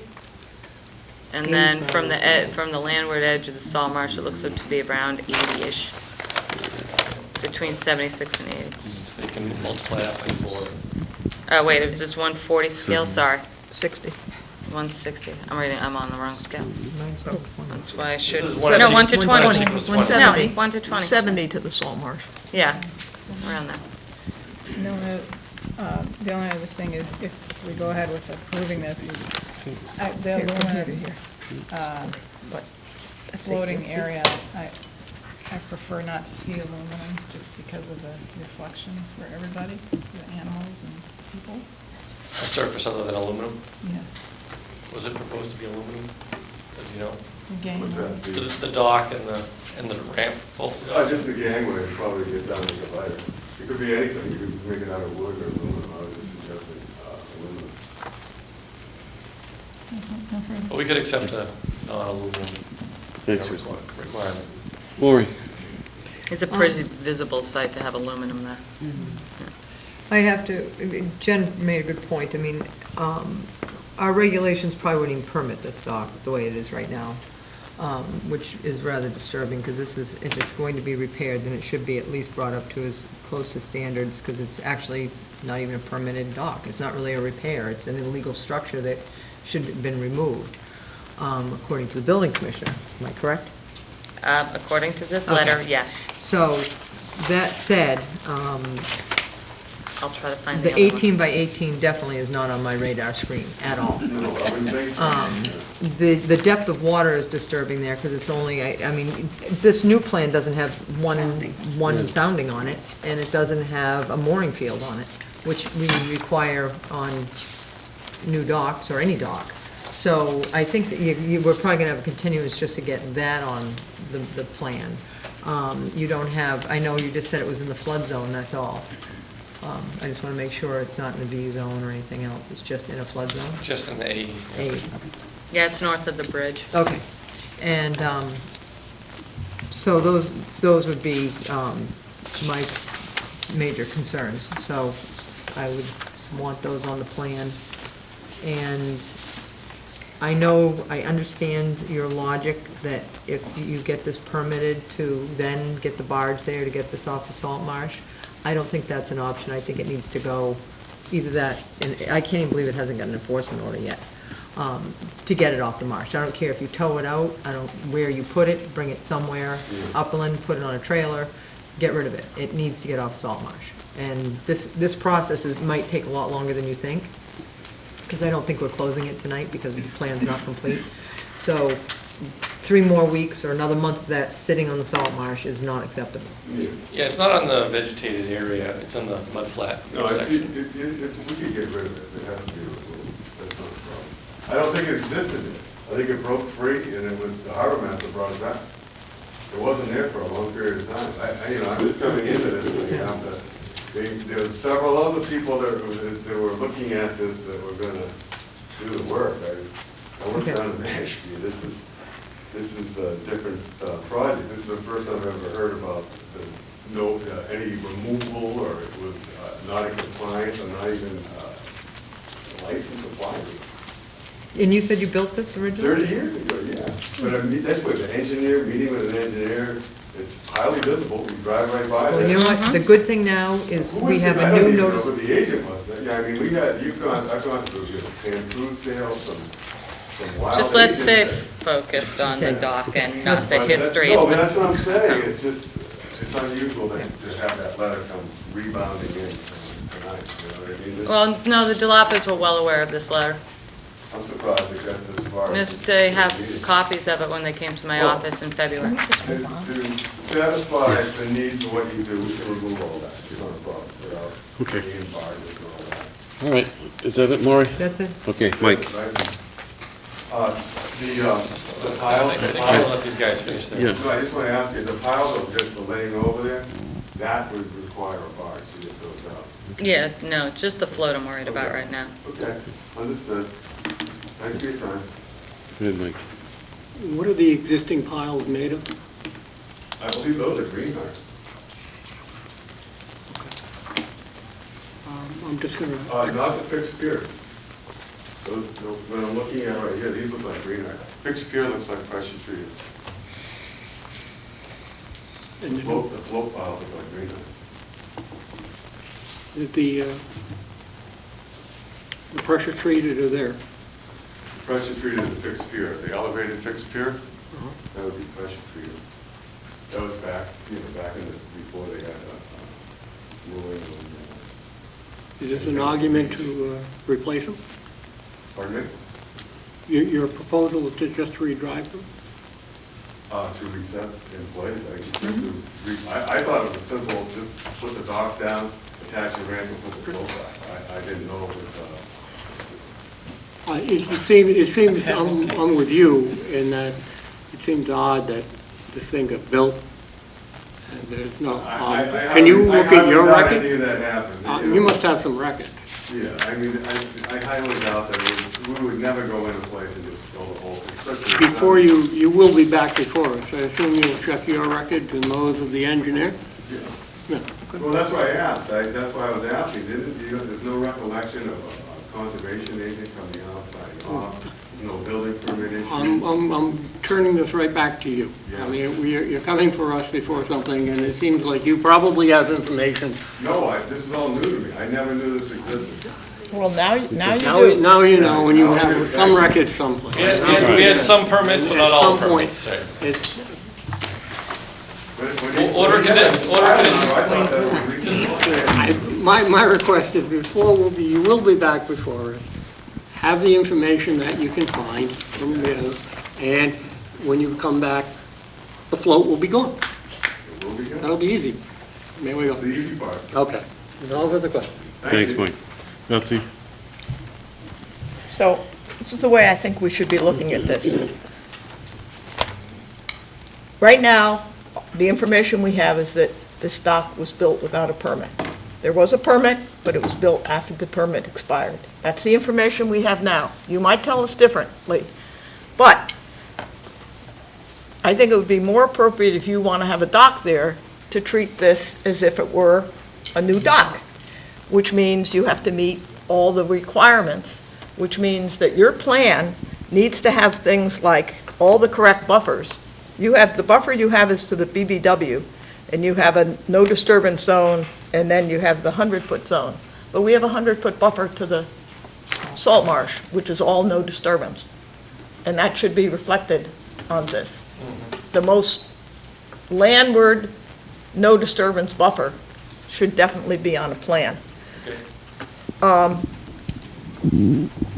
are no depth soundings at where the dock is. So you're saying you want to bring a barge in. It didn't look that deep as far out as I could get. It only draws 10 inches of water. Listen, I'm explaining to you what's required on our plan. We need some depth sounding. And if this were a new dock, it would have to have 3 feet from the lower part of the float to the ocean floor. There are you can talk to Jen and look in our regulations, but there are additional resource areas that should be identified, including land under ocean and land containing shellfish. And if it is a new dock, it's going to require a shellfish survey. So look in FWR 1016 for the dock requirements. At any rate, however it comes back, if you can show that it was legally built, then it should have a mooring field on it. There should be BVW data sheets submitted, and there should be a written methodology. We understand what you said, but we need it written in the record. Right. I doubt I could find those things, they probably didn't exist. No, I'm saying, whatever you want to do there, you have to write out, so we have a record of what it is that you're planning to do. Oh, I understand that. That's all I have. Mary? Nothing additional. Jamie? Nothing. Okay. Mr. Goddard, how long do you think you'll need to research that and fix the plan? I'm just gonna remove the float. No, that's fine. That's gonna- Mr. Burtis, we want the float Yeah, removed, that- so Yeah, so that. you- I'll you're Go ahead gonna and take remove, care of that. you're gonna remove the research- floats. The research, I'm gonna, because, because of invasive here, I thought the research was done, when he told me they had DEP number and a file number, I assumed when I walked into the building tonight that it was an active. Mr. Burtis, it's just a technicality. Just remove the float, and we will work with Mr. Goddard in getting the Right, things so for the that plan. research. What are your upcoming hearings, Ken? You need to know the timeframe for him. My timeframe is to get the float out immediately. The 3rd of August, which means all the required information would be needed in the office by the 27th. That's not gonna happen. It's not going to happen. How about the 10th? Of August? Yeah, that sounds good. Better, so all the required information should be in on the 3rd. And Mr. Goddard, the copies of these letters and everything, your clients do have. I've seen them. Yeah, okay. At the request of the applicant, I move to continue this to August 10th. August 10th. Second. Motion by Betsy and a second by, did you second that one? Mike. Mike second. Okay, any other comments or questions, Courtney? Following up on what Betsy said, if we're treating this as a new application, I don't see how we can get a shellfish survey done if that's required in this town. I think we're not certain. We're not It's gonna be I treated come as back a and new say it was a legal dock. Yeah. Okay. We're going, what we have is we have a couple of very strongly worded letters from the building commissioner. That's what we have. That's the information. Yeah. We just want the dock fixed. From a staff point of view, we want the dock fixed. Okay. Any other comments or questions? Comments or questions from the public? Okay, hearing none, I'll call for the vote to continue to August 10th. All those in favor say aye. Aye. All those opposed, no. Abstentions unanimous, so moved. Okay, next up is, this is a continued request for a hearing under a notice. Cuthbert Family Irrevocable Trust, care of Donald Cuthbert, 30 Shore Road, North Falmouth, Mass. And this has already been read into the record. Jen? Which one was on? Covered. Shore Road? Yeah. To everybody. Hi, Tim. How are you? Hey, Tim. Thank This was continued. The board wanted some modifications on the plan, including moving the tanks to save a few of the, I believe, more, it was the trees, right? Oak trees. Yeah, and put the tanks in the area of the rhododendron, so we'd save the native oaks, and we got rid of the ornamental rhododendron, and we wanted them to add a dewatering basin, because we know they're gonna hit groundwater. That was done, and the limit of work had to be revised to reflect the changes. Jen, I need a form. Oh. It's the same. It's all of us. For the record, Tim Santos from Holmes and McGrath, representing the applicant. Project was before you, I believe, 3 weeks ago, at which time the board requested a couple minor revisions. Jen just went over them, but I'll go through quickly for you, because I know it's been a long night. There were 2 tanks on the right side of the house. We moved them to the front to save the 2 oak trees. We wrapped the oak trees with a proposed limit of work so that they don't get damaged. We also put a note on the plans that 5 proposed trees are 12 feet on center as requested by staff. And we showed a detail for the dewatering basin when and if we get groundwater. So if the board has any questions, I'd be more than happy to address them. Jen, anything else from you? Nope, and Tim, I always appreciate your nice, brief overviews of it. And Continued addressing all of hearings. our concerns. Yep. Thanks. Jamie? I'm good. No questions. Thanks, Tim. Betsy? Anything, Betsy? No. Mike? Thank you. Maury? Thank you. Kristen? Question? Courtney? Okay, so you want to make a motion? I make a motion to close this hearing and take it under advisement. Second. Motion by Betsy and a second by Mary to close the hearing, take it under advisement. All, any other comments, questions from the commission? Comments, questions from the public? Hearing none, I'll call for the vote. All those in favor say aye. Aye. All those opposed, no. Abstentions unanimous, so moved. Thank you. Have a great weekend. You too, Tim. Next up is Perch Pond Preservation, Inc. Perch Pond Navigation Channel and nearby beaches, East Falmouth, Mass. This has already been read into the record, so Jen. Same. Yes, Mr. Chairman, this... Mike has recused himself. Mike Powers. Mr. Powers, excuse me.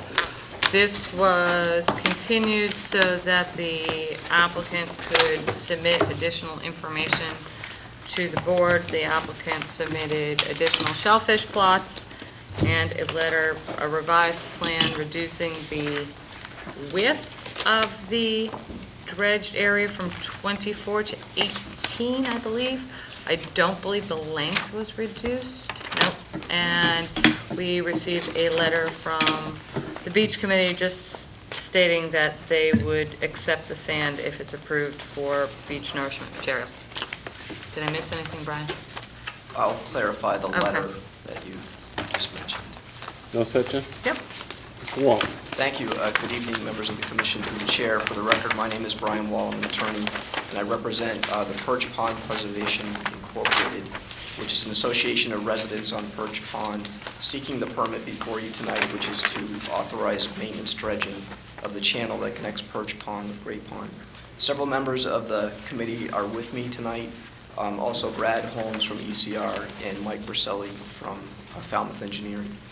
The first matter I want to address is just a matter of housekeeping. And by the way, my presentation is very brief too, because I see the hour. Emotions ran high at the last hearing, and I did call Jen a day or two after the hearing to point out something that I think is important, which is there were many members of the public that spoke at the podium, and there were also several members of the Perch Pond Preservation Association, but they weren't all the same.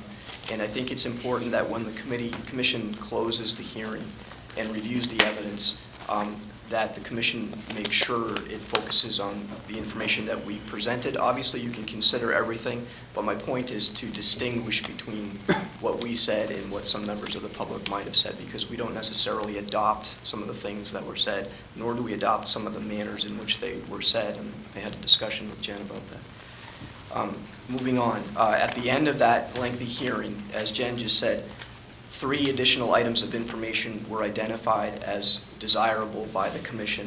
One was a narrower channel, and Courtney Bird specifically was asking for that. We have reduced the channel by 6 feet in all respects. The bottom of the channel has gone from 24 to 18, and the top, because the slopes go out, the top is a little bit wider. That has also been concomitantly reduced 6 feet. Ms. Gladfelter had asked for additional, among others, additional shellfish sampling beyond the dredge point, and ECR, together with Norm Hayes, performed additional sampling. Mr. Holmes is here tonight to answer any questions, but his report has been submitted. The third item that we were asked was to research historical information regarding water quality in Perch Pond. We made a diligent effort to do that. Mr. Holmes was primarily responsible for that. He contacted first the local newspapers because we thought that they published that information. They directed us to the Pond Watchers organization. Several phone calls were made to that organization. We were referred to several different individuals until we finally got someone that said that we needed to talk to Dr. Brian Howes at UMass Dartmouth. We did speak with him. We made arrangements with him for a report. He worked on the report, but we have not received a final report from him, and we're unable to provide that information to you tonight, despite our diligent efforts. Although we're not able to do that, I will submit and suggest to the Commission there is adequate information in the record on this point in the form of Dr. Don Anderson's materials. And again, Mr. Holmes can speak to that. This is beyond my discipline. But he specifically did include some opinions in there and information about the flushing being beneficial to the environment. I'm not going to review the project because this is the fourth hearing, and I know the Commission is familiar with it. I just want to point out a couple of things that the project has changed from the beginning, and I particularly noted that in the notice on the agenda for tonight, it speaks in terms of a 40-foot wide channel. Things have changed. As we mentioned, the channel has been narrowed 6 feet, 24 to 18 feet. When the project was first presented to you, it included a beach nourishment component.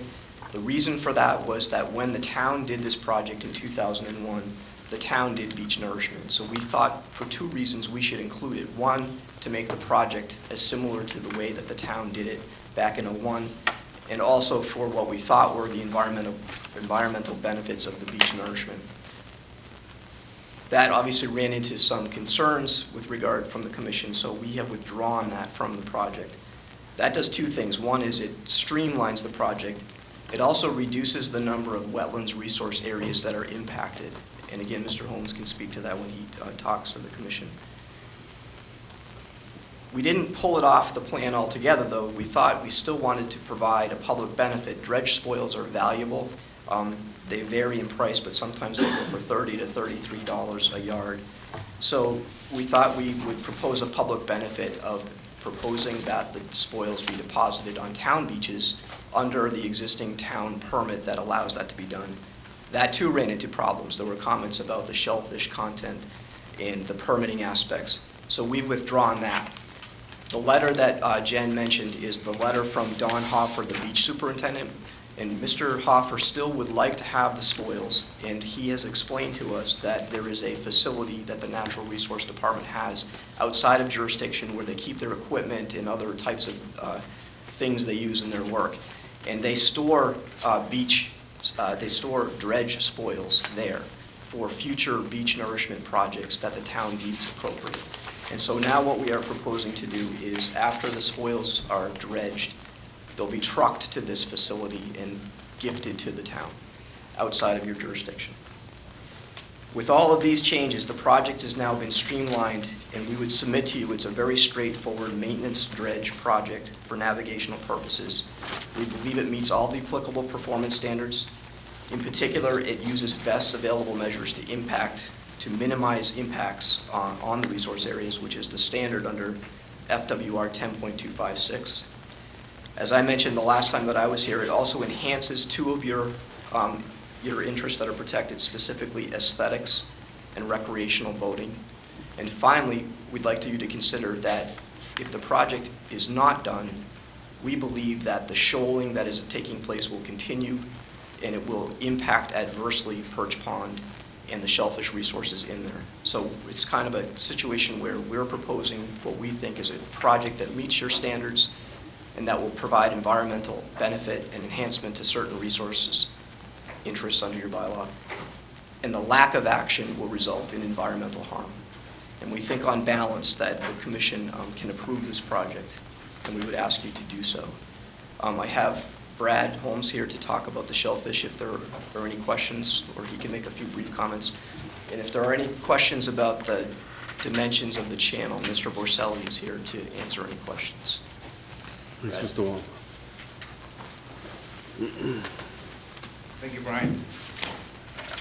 I'll keep it brief as well. I assume that the commission has reviewed the shellfish survey that we submitted. We did coordinate with the Conservation Office and the Marine Environmental Office. They were not accompanying, but we made every offer that they were welcome. We performed a survey on June 29th so that we could get the report into the commission, so that it was a week ahead of time. What we originally thought we would do as the last meeting was to perform some additional plots inside Perch Pond. In coordination with Jen, we performed actually 10 plots, additional plots, as you saw in this report. In general, the data that we obtained was consistent with the data that was already submitted from the town, which I was part of. The area contains a high, significant number of soft-shell clams, a minor amount of quahogs. The only area that wasn't consistent with that was the eastern portion inside Perch Pond, where it's very shallow. There's reddish tint in the sand. It's our opinion that that area doesn't receive flushing, and there's a buildup of iron oxide in that area. Overall, the entire area is significant, not just the channel area. So we found consistent numbers in that aspect. One other point that Brian had talked to as far as the tidal flushing is, if you remember, Don Hoffer presented a great analysis regarding the red tide. On page 7 of his report, he did include a paragraph in his opinion that the tidal flushing would be a benefit. If you'd like to review that, I have it here. So I'll take any questions you have. Okay, thank you. Jennifer, anything? Nope, no additional questions. Jamie? No questions. Mary? No, it was Don Anderson, not Don Hoffer. Did I Gave say that Hoffer? report. Don Yeah. Anderson. Don Anderson. You're correct. Too many Dons. That's all. Betsy? No, thank you for the additional information. Thank you. Thank you for the information, it was helpful. Krista? I just have a question because previously, Mr. Borselli had said that reducing the channel would not improve the flushing. So this is going to work at a reduced channel? Mike Borselli for the record. I think what I said was reducing the channel width could, you know, my intuition tells me you constrict the channel width, you reduce its flushing efficiency. How much, I wasn't an expert in. Is it enough to make a difference? I don't think so. I think that the request by the commission that in the opinion of the commission, that the reduced channel width is more environmentally beneficial than some nominal reduction in flushing efficiency. I think that reduction outweighs the concern about flushing. I can't quantify it. So the previous depth was no more than 3 feet below low water line, and this one's going to be 4? It's always been 4. Okay, I had read 3 on the previous one. It's always been 4. I think there's the design depth and the actual depth or something like that. And it'll change as soon as the water starts flushing through. It's what happens in channels. You all set, Krista? I'm all set. Courtney?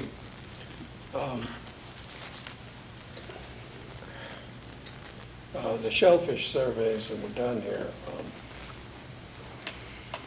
reinforce, in my own mind, the concerns about the soft shells, clams in this area. The fact that it's a seed source. And I don't personally feel comfortable that this has been addressed. Now, I know there was much testimony that there was concerns about water quality and the like. I'm also concerned about the fact of whether or not, you know, if these were cohogs, you could relay them out of the area and life would go on. But soft shell clams, as far as my knowledge is concerned, are very difficult to transplant. And so I worry about what's an appropriate mitigation here. I understand the concerns that, you know, they want to keep the flow going in order to have decent water quality, but I don't think this pond has reached the point where it was back when the original dredging occurred. So, you know, I think we have some time to try to come up with a solution to protect the shellfish resource while also protecting the interests of the people who live there. Woody, thank you. Anything else, Jim? Mr. Chairman, can I ask one more Sure. question? Do you have a date when, or a time frame when you're expecting to hear finally from Dr. House?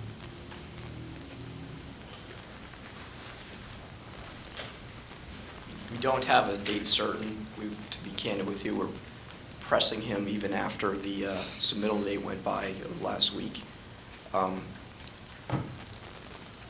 We could probably continue to do so, but I also was aware that the commission reluctantly granted us a continuance the last time. They made it pretty clear that this was it. And so that's why I gave my presentation that we did diligently try to get the final report, but we just didn't make it in time. Okay, thank you. Can I make a motion to close this hearing and take it under advisement? I just have one question. You could still ask the question. Has Chuck looked at this? Did he see the new plan? I'm curious. The new plan, I'm not sure. 'Cause, I mean, I he know had a pretty you strong sent the letter on report that. to I him, was just correct? curious. Yes. Yeah, the new shellfish report was sent to him. Okay, he had no comments, you didn't hear anything back from him, you didn't reach out to him at all, except for sending the reports? The final report was sent to him. And do we have any reaction? No. No, nothing, huh? Okay, so Betsy's got a motion to close. Do I have a second? Second. Second by Mary. Okay, any other comments or questions from the commission? Comments or questions from the public? Yes, sir?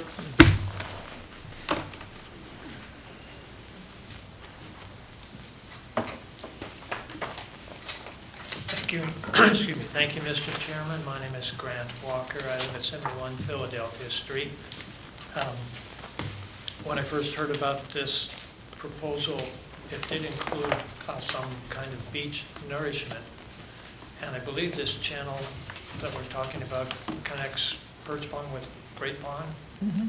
And I just wanted to ask about a related matter in Great Pond, if I may. On October 7th, 2013, the town engineer at the time, Peter McConerty, submitted to the Board of Selectmen a plan that called for bank protection in certain stretches and nourishment in certain stretches of Great Pond. And then on September 22nd, 2014, he updated that for the Board of Selectmen with 2 stretches along Great Pond. We're talking about the western edge of Great Pond. 2 stretches along Great Pond that he said there was bank erosion that required repairing. So I didn't know if this is the right time for this, but I wanted to ask, what is the status of those things? It seems related to what's going on in Perch Pond, Channel, Great Pond. Mr. Chairman? Go ahead, Jen. This is a private application that's being put forth by private citizens for a dredging project. You're talking about a bank stabilization project that needs to work through the town. It needs to get funding through town meeting. things like that, I would just recommend that you contact the town engineering department and speak with our new town engineer, Jim McLaughlin, on the status of that particular project. But that project is going to require a tremendous amount of funding to implement, and that funding needs to go through town meeting, and whether or not it's in part of the capital plan or a standalone article, I don't know off the top of my head. Yeah, But I would contact the town and the DPW. If I just may ask one other question. If there is to be any such work of nourishment or bank protection or whatever, does that require the approval of the conservation? Oh, yes. They would see a plan. I think That would have to come before. Yeah, it would come before you, it would be publicly notified in the paper and all of that. And that would come before anything went to the town meeting? No, funding would have to be secured by town meeting to develop the engineering plans, and then the implementation of the project. And then it would come to the conservation? Then it would come to the Conservation Commission. Thank you very much. I think the confusion was they were gonna put the spoils originally along the beach. They were trying to, And that's been taken some over. areas, but it wasn't where Peter was, I know where Peter was Okay. looking at. Can So, I clarify that first? Sure. The issue here was where they planned to put their spoils was an area that has a lot of soft-shell clams, which is this upper area. And the areas, at least the ones I've seen that Peter's talked about, are further down. Yes. Correct. So that issue, it's a different issue, it's a separate issue. But we don't know. Maybe Jim McLaughlin can update you on where that is in the pipeline. Thank you very much. Thank you. Anyone else? Dave? Dave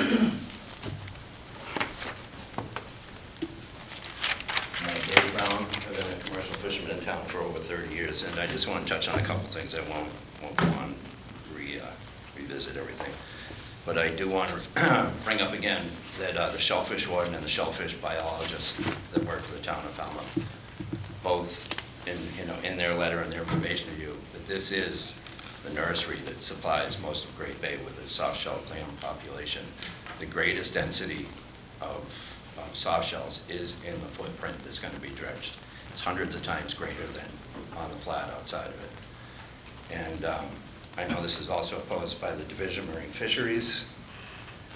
And the loss of anywhere from $500,000 to $1 million a year in soft shell clams, I'm not sure how you mitigate that. And it's not just to the commercial fishermen, it's also to all the recreational fishermen who fish Great Bay.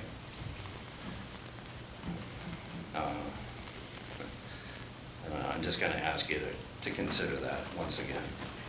Remember what Chuck said when he was here last time, and the value of this, and the letter from the shellfish biologist, how important this particular area is. This, for tens of thousands of years, was a brackish pond. It was only in the last 30 years that we dredged it, made it a salt pond. It's not supposed to be a salt pond. It was called perch pond for a reason. You won't get perch in a salt pond. Thanks, Dave. But I am glad that when they talked about it this time, they said navigation is not a water quality issue. Thank you. Anything else? Sir? Paul Cap, Seabrook Drive, Precinct 3. I have to take exception to what the commercial shell fisherman says. I'm a recreational shell fisherman, and I've lived on Perch Pond for the last 10 years, and we've never been able to shellfish in Perch Pond because of the water quality. I think that he's being very narrow-minded and not looking at the big picture where we can actually improve the shellfish quality within that area by dredging and getting some flushing. Thank you. Thank you. Anyone else? Yes, sir.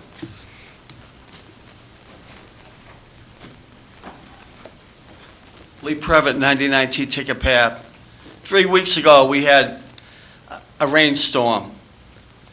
All the runoff that comes, it all dumps in the Perch Pond. After that runoff, that pond smelled nothing short of a sewer for over a week, week and a half. if that pond was able to flush a little better, all that septic, it was definitely septic, would have been flushed out of that pond. The stink in the area was ferocious. And this is a time that the town has a chance now to try to correct some of this by letting this pond flush out.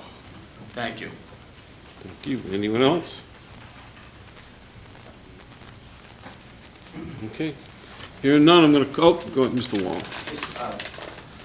One clarification with regard to the testimony by the commercial shellfisherman. You said that the DMF was opposed to the project, and I would just beg to disagree that the DMF letter expressed some concerns and some conditions. So I just take issue with that one word. Thank you. Okay, anything else? Okay, hearing none, I'm going to call for the vote to close the hearing. All those in favor say aye. Aye. All those opposed, no. Abstentions, unanimous, so moved. Thank you very much for your time. Thank you. Have a good evening. And a good weekend. And a good weekend. Tim. I missed that.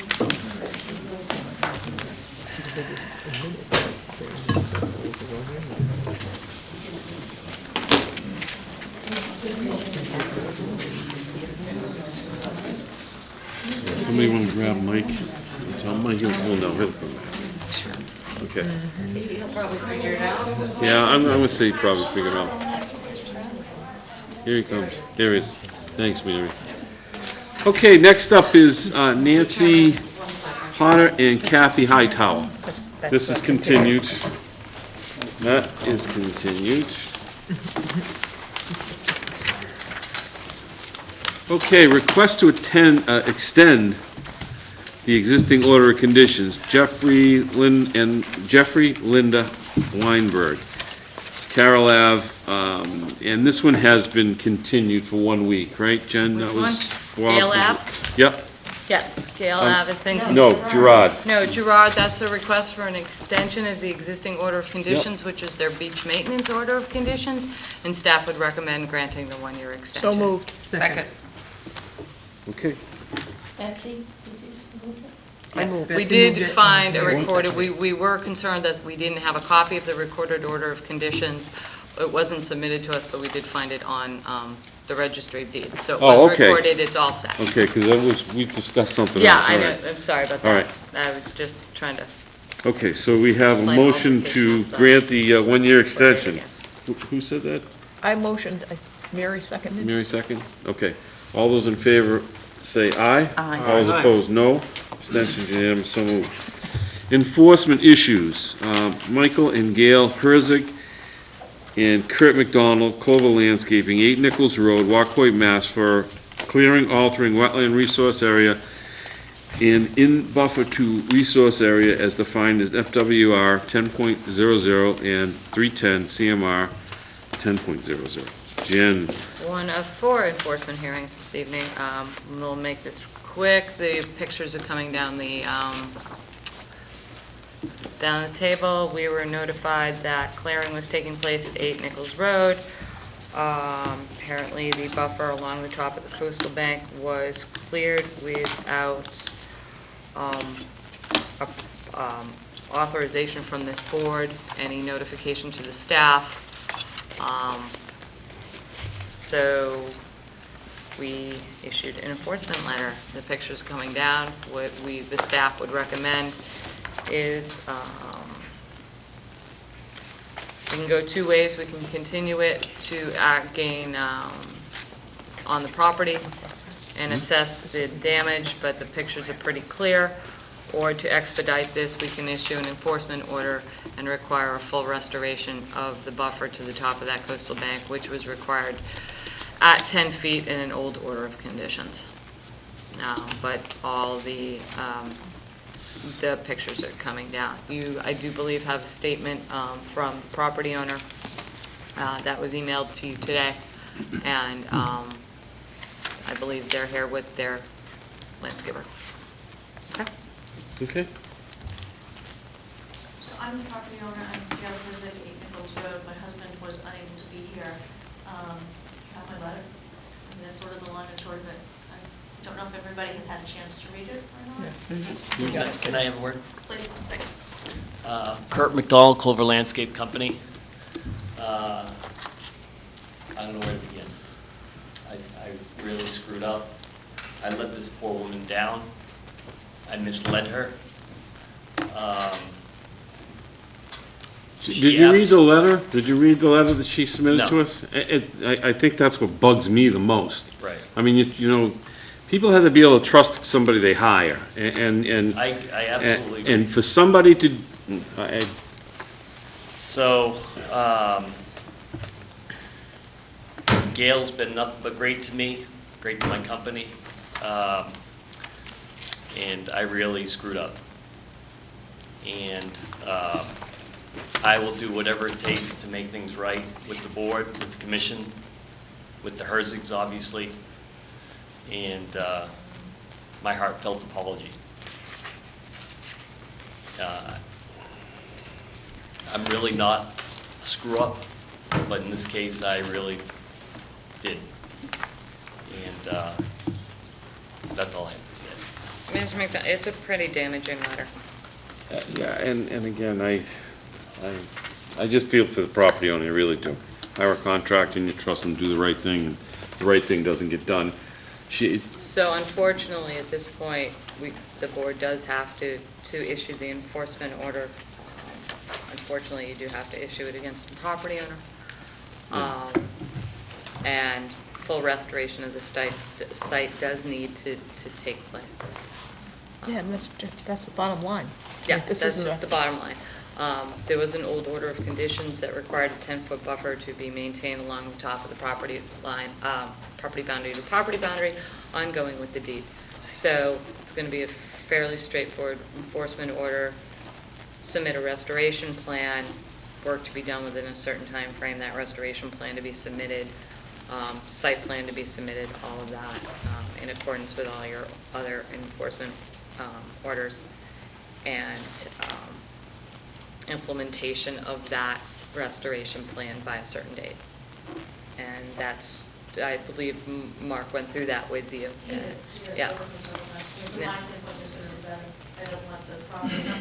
No, and we would probably ask that you immediately stabilize, if it's not already stabilized with a jute mat, that you pin in a jute mat on the top of that to stabilize the soil, just in case we get a heavy rainstorm, so it's not going into the resource area.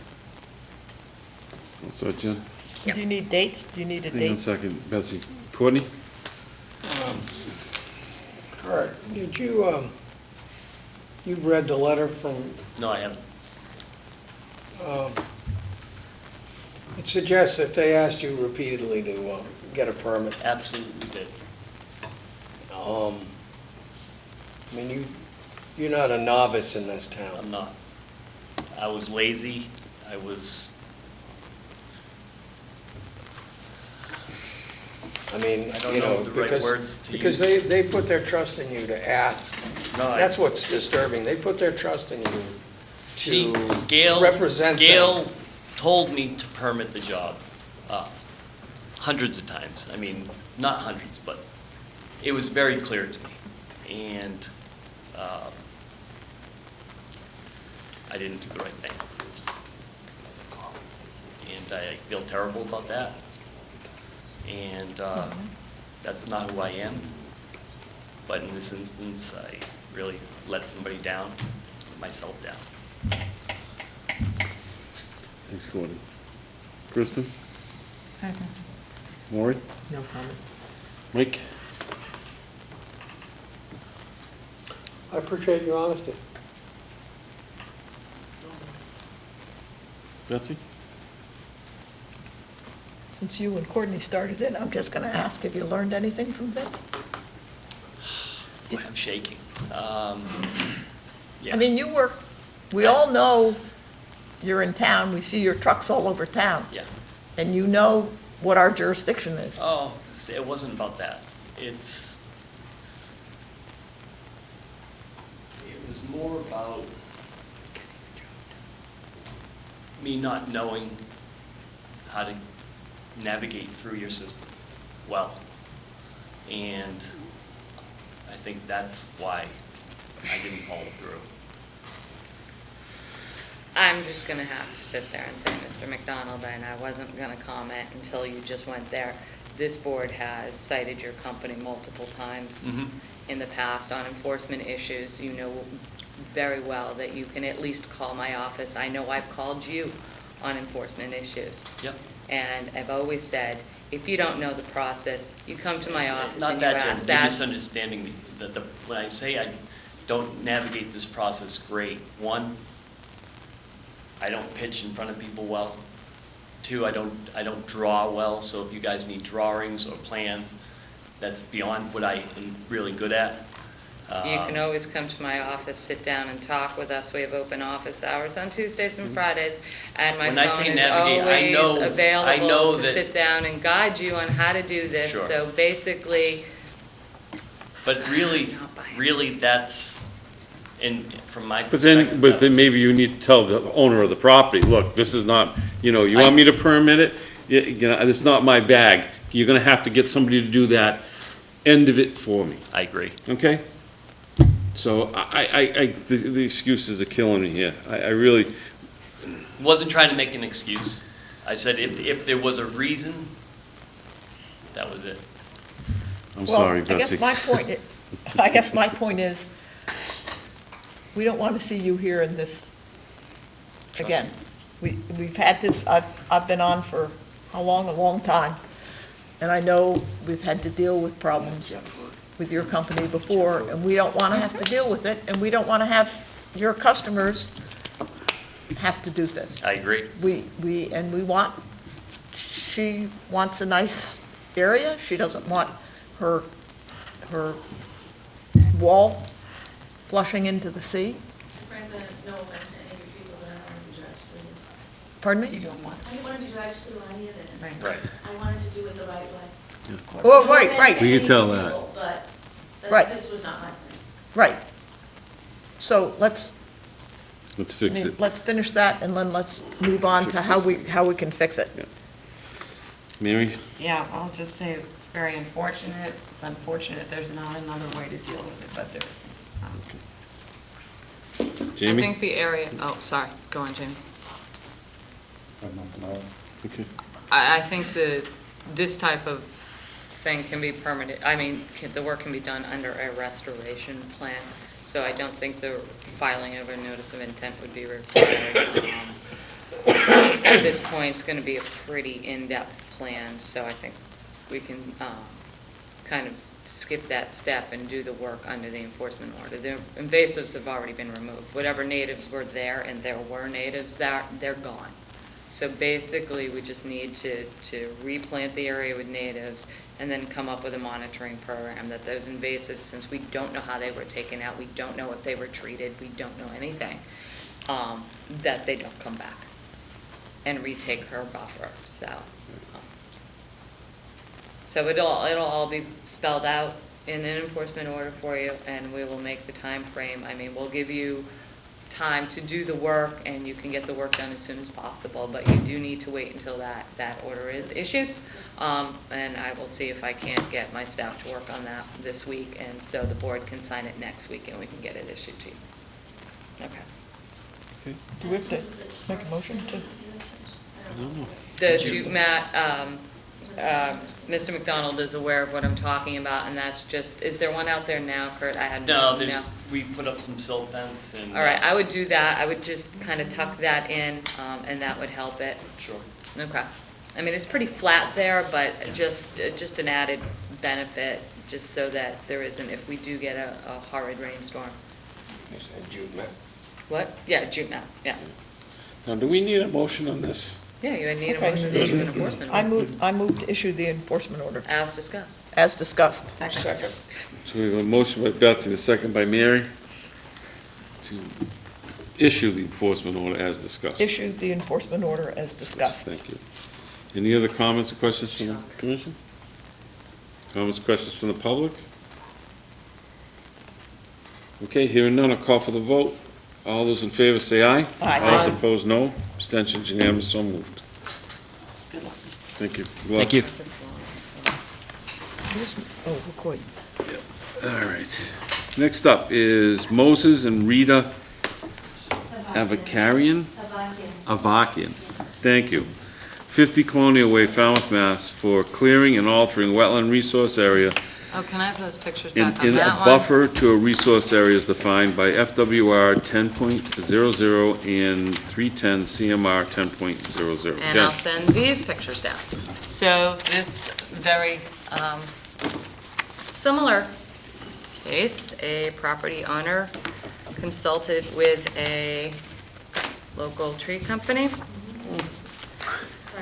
That tree company failed to obtain the proper permits to remove the trees at their property at 15 Colonial Way, which appears to be a wetland area, quite possibly could be a vernal pool, but we can't tell this time of year. It's definitely a wetland area.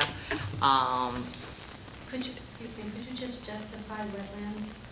Justify wetlands. You have wetland plants and wetland, hydric soils and wetland plants in that basin at the front of your property. Yeah. So the way we characterize a wetland is based on soil characteristics and vegetative cover. And you do have wetland plants in that area. It is a basin. We are aware that there is a drainage, town drainage thing right there. Unfortunately, yeah, I understand that. Unfortunately, sometimes those areas do turn into functioning wetlands. There is a provision now in the Wetlands Protection Act that if those areas are created after a certain date, they're not jurisdictional. Unfortunately, this area does not fall into that category. So it is based on vegetative cover and soils. You do have some wetland ferns and shrubs out there, so, yes, you do. Well, ferns, I'm not sure exactly, I don't know. No, and that's fine. So what we would ask is we can go forward two ways. We were just provided the pictures and we looked at the aerials and noticed there was clearing, it's jurisdictional, so that's why you were issued the letter. We could go out and do some more investigating to see the actual extent of that wetland area and the extent of the clearing, which is what I would suggest to the board, is that we continue this hearing for a week or so, allow staff to access the property, talk to you, show you what we're concerned with, and then come back and report to the board. Or we can just go forward with a straight enforcement and have you submit a restoration plan and access it that way. But I think it's better if we meet with you on your property and kind of go through the important areas out there. Yeah. Okay? Yeah, because like you said, there's a drainage. Sir, could you identify yourself, please? Sorry. Sorry, my name is Moses Avakian. We just purchased 50 Colonial. Yeah, 2 and years no, and I ago. understand that there is a drainage thing, but that's adding, you also do have the topography there that unfortunately, it could have been a wetland area before the drainage went in anyway, but it's something, we obviously know it's there, it's marked on all our wetland maps as a wetland. It was a vernal pool. And- I know people who've lived there for over Okay. 50 years. Yeah. I So- mean, I don't know if it functions as a vernal pool now, but it was a vernal pool. Yeah, so I mean, Okay, so we haven't seen water. no, and that's, wetlands don't Oh, always one at a have time, to please, be. one at a time, okay. Wetlands don't always Give have me to all be your wet, say. and we can talk about that when we go out to your property, but we're not just gonna go out to your property and do that. So that's why you were issued the letter. We knew something happened out there, and so this is our way to start a dialogue with you. Okay? I appreciate that, but I do want you to consider this, and it's a main issue for our children in our neighborhood. It's very dangerous, it's deep, it's extremely deep. And what we wanted to do was to fill it, plant, and take care if you feel that as though that piping is wet. We don't see any, Drainage. yeah, we don't see anything wet. I can honestly say you're not gonna be able to fill that area. Well, not fill it, but you know where you say the drain that comes out? I would think that we could make it like a leaching field, like a stone, because it's just drained water. We have to go out and look at it, sir, but it So that's what our is, concerns are. We just want to make it it has been a wetland, and unfortunately, it's shown very clearly on our wetlands maps as a jurisdictional wetland. Mm-hmm. Therefore, it is offered protection from this board and through the town. It's a good idea, So, that's just, like you said. You need to know where the commission's jurisdiction is on your property. because there's certain things you can do and certain things you can't do. And if you said you've recently purchased the property, Which was nice. and it was, in that area is a concern for you, you may have to install a fence or something else surrounding that area, but I can honestly say it's not gonna be filled. Okay, has anybody visited the site? No, they don't go out onto the site until they get permission from the property owner. So this is why we're starting this process. So I would suggest, in this case, Staff visit the site. we continue it to August 3rd, okay? And that'll give us time to meet with you, go out to your property. The staff, the commission can go out and look at it, and then we'll report back to the commission, and you'll understand where we're coming from at that point. And you'll let us know? Of course, in advance, no, because oh, we're- yeah, we're oh, not absolutely, full-timers. yeah, no. So why don't, and I'm gonna recommend they continue the hearing to August 3rd, and you'll need to get a hold of my office and me to schedule a site visit to do that, and that's gonna be your responsibility. But I can leave you So with we my will- numbers and everything, and when you walk out of here, you'll have all my contact information, and you can contact me, send me an email, and we can schedule a time that's convenient for both of you. Okay? Yeah, when she was saying like to fill, of course, we did not want to fill. It's impossible to fill that. Yeah. It's just when my driveway goes in. Well, we'll look it's at it when very we go steep. out there, That's yeah. exactly, like you said, it'd be perfect for you to. Could I just hand you this? I only have one copy, I'm sorry. Maybe- That's okay. She'll keep the record. I make a That's what I motion, was gonna- this enforcement hearing be I continued mean, to you can August talk 3rd. about it if you'd like, or we can make copies and submit them to the board. Yeah. I mean, you're more than welcome to make a statement to the board if you want. attention. And then we can take that, yeah. Okay, so we have a motion by Betsy to continue to August 3rd, And I'll second it. second by Mary. Any other discussion? I think she Mr. just Vick, wants to she make would her like to- statement. Mary seconded, if you don't mind. No, absolutely No, not. no, please, please. We Well, want you to have your say. When we first purchased 50 Colonial Way, we had anticipated there was much to be done in terms of upkeep. The house was in disaster. The community spoke by itself, it's as pretty as anything else, all the landscape, lawns. I would often feel that we were the only house that people would stop and point to that with a comment, and they would talk about that spot. However, many of the neighbors had said to us, it's an eyesore. Like, what are you guys going to do with this now that we purchased this house?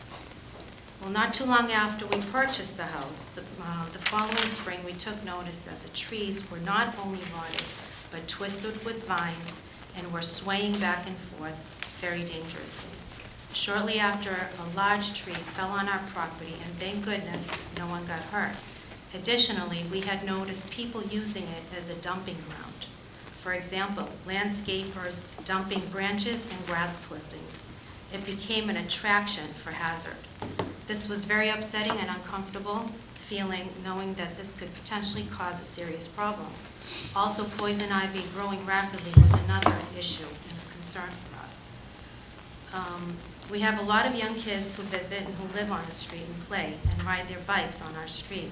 I had witnessed 2 young boys who wanted to be brave enough to ride their bikes down the steep hill. I could not live with that on my conscience if anything, God forbid, was to happen. We would hate for someone to fall in and get hurt. It became more evident that we needed to take an active role for safety of our children in the community. We hope you truly understand where we stand. And with all the neighbors, I'll tell you, everybody was excited and so grateful that we had actually tackled this. And Except one person. I guess there was One person that was not too happy. with that. But luckily, the tree fell in our land, not And not on in the ours. street, and, on a busy, weekend. We had many neighbors stop and compliment the work that was done, and we're happy to see it all gone and how much we had accomplished. This was a great feeling, knowing our neighbors were happy as well. Almost everyone wanted to know what we would do next. I told them, it's still an eyesore, but I want to create an area where I could fill it to a certain point so that it's no longer dangerous. As they nodded their heads and agreed, that was dangerously deep, and continued to say, we want to add some interest to the landscape by adding some shrubs and flowers. by doing this, we will have created a safer community, a cleaner environment that will no longer be used as a dumping ground. So please consider all this. This is very important to us that we keep our community safe and our children safe. Do you want to Okay. submit that for the record now? Yes, Yeah. please. Okay. Does it? Yes. May I see those pictures? Oh, sure.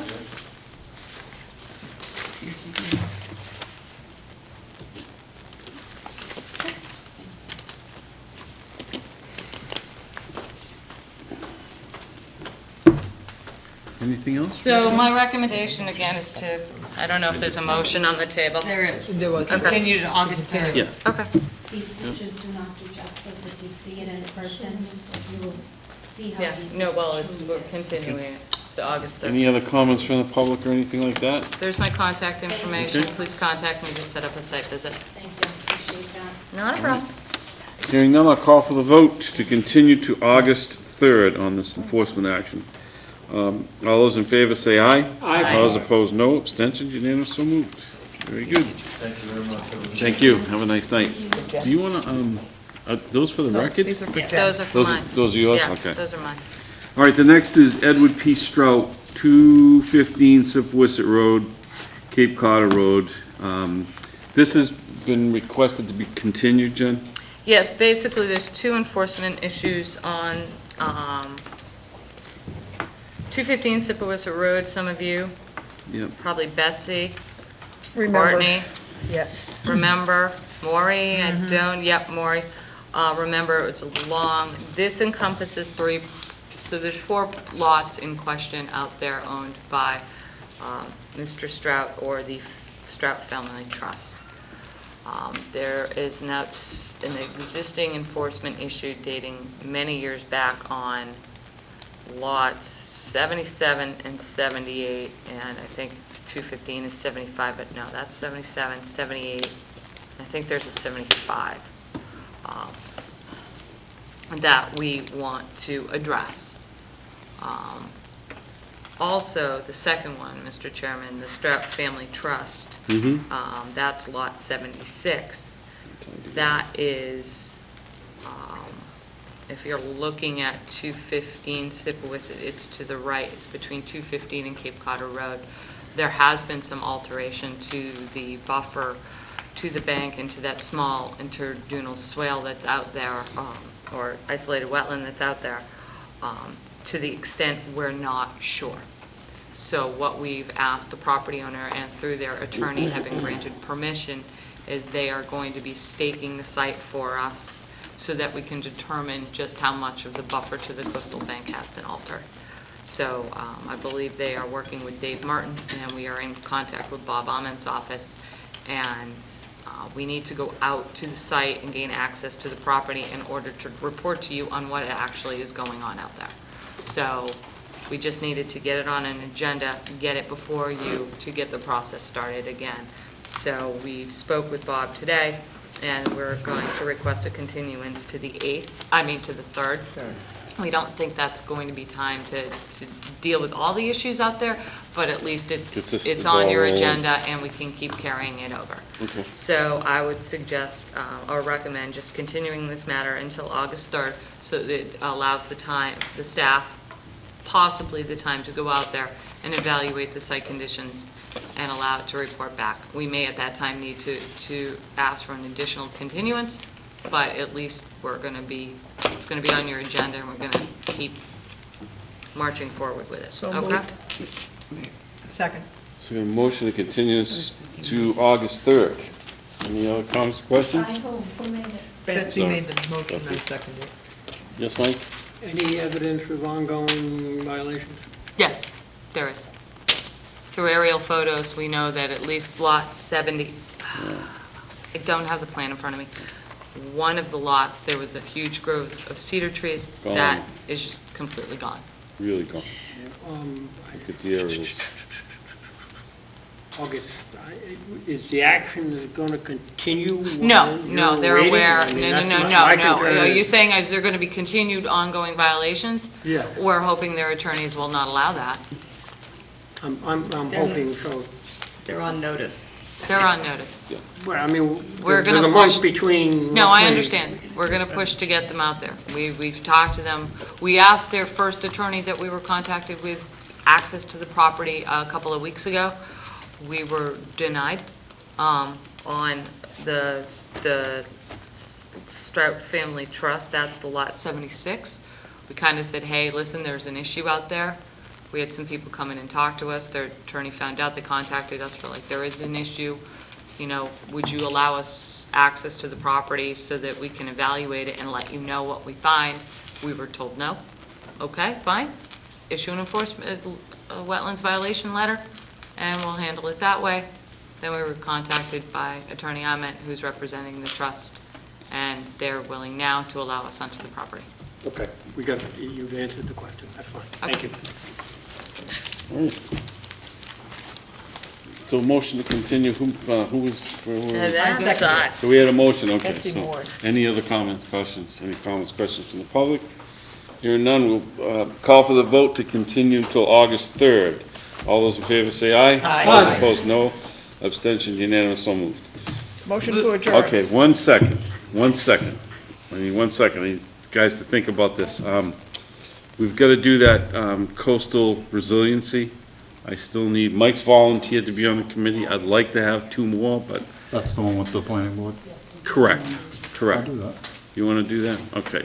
So we'll make it official probably next meeting, but if anyone else wants to jump on, let me know. And while we're there, I'll write a mission statement for where. Yeah, 'cause You guys can kick around and we'll see where we're I at. think, yeah, we'll put it officially on the agenda. I just wanted to get that back out there so we didn't forget it. We can vote it if they want to get started. I would, I'd rather have a It discussion officially- Yeah, really, with a this- purpose and a mission. No, we can vote the people, though. I mean, how often do we get volunteers? They I might know, we decide don't wanna not, lose they them. might decide Hey, not wait a to minute, I do want it. to rethink that.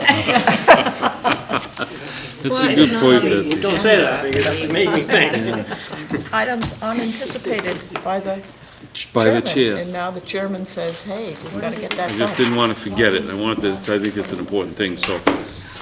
Jamie and Mike, I'll move to put them on. I think it's great. I do too, second. I thought I saw Maury that's going. pretty quick. I'm thinking about Betsy it. and Maury. That sounds fun, actually. Jamie, what are you doing to yourself? He's agreed to do something for me, too. Oh, Quick. Oh, you know what? You did. I'm gonna call for the vote for Jamie and Mike to be appointed to the subcommittee all of the coastal resiliency. All those in favor say aye. Aye. All those opposed, no. Abstentions unanimous, so moved. Now, Betsy. Move to adjourn. Move to adjourn. Motion by Bessie to Wasn't as long adjourn, as- second by nearly Maury as long and as I Mary and thought it Manny. would All those in be. favor say aye. All those opposed, no. 2:15, don't We're forget adjourned, we're 73. adjourned. Oh, I know about that. You know what?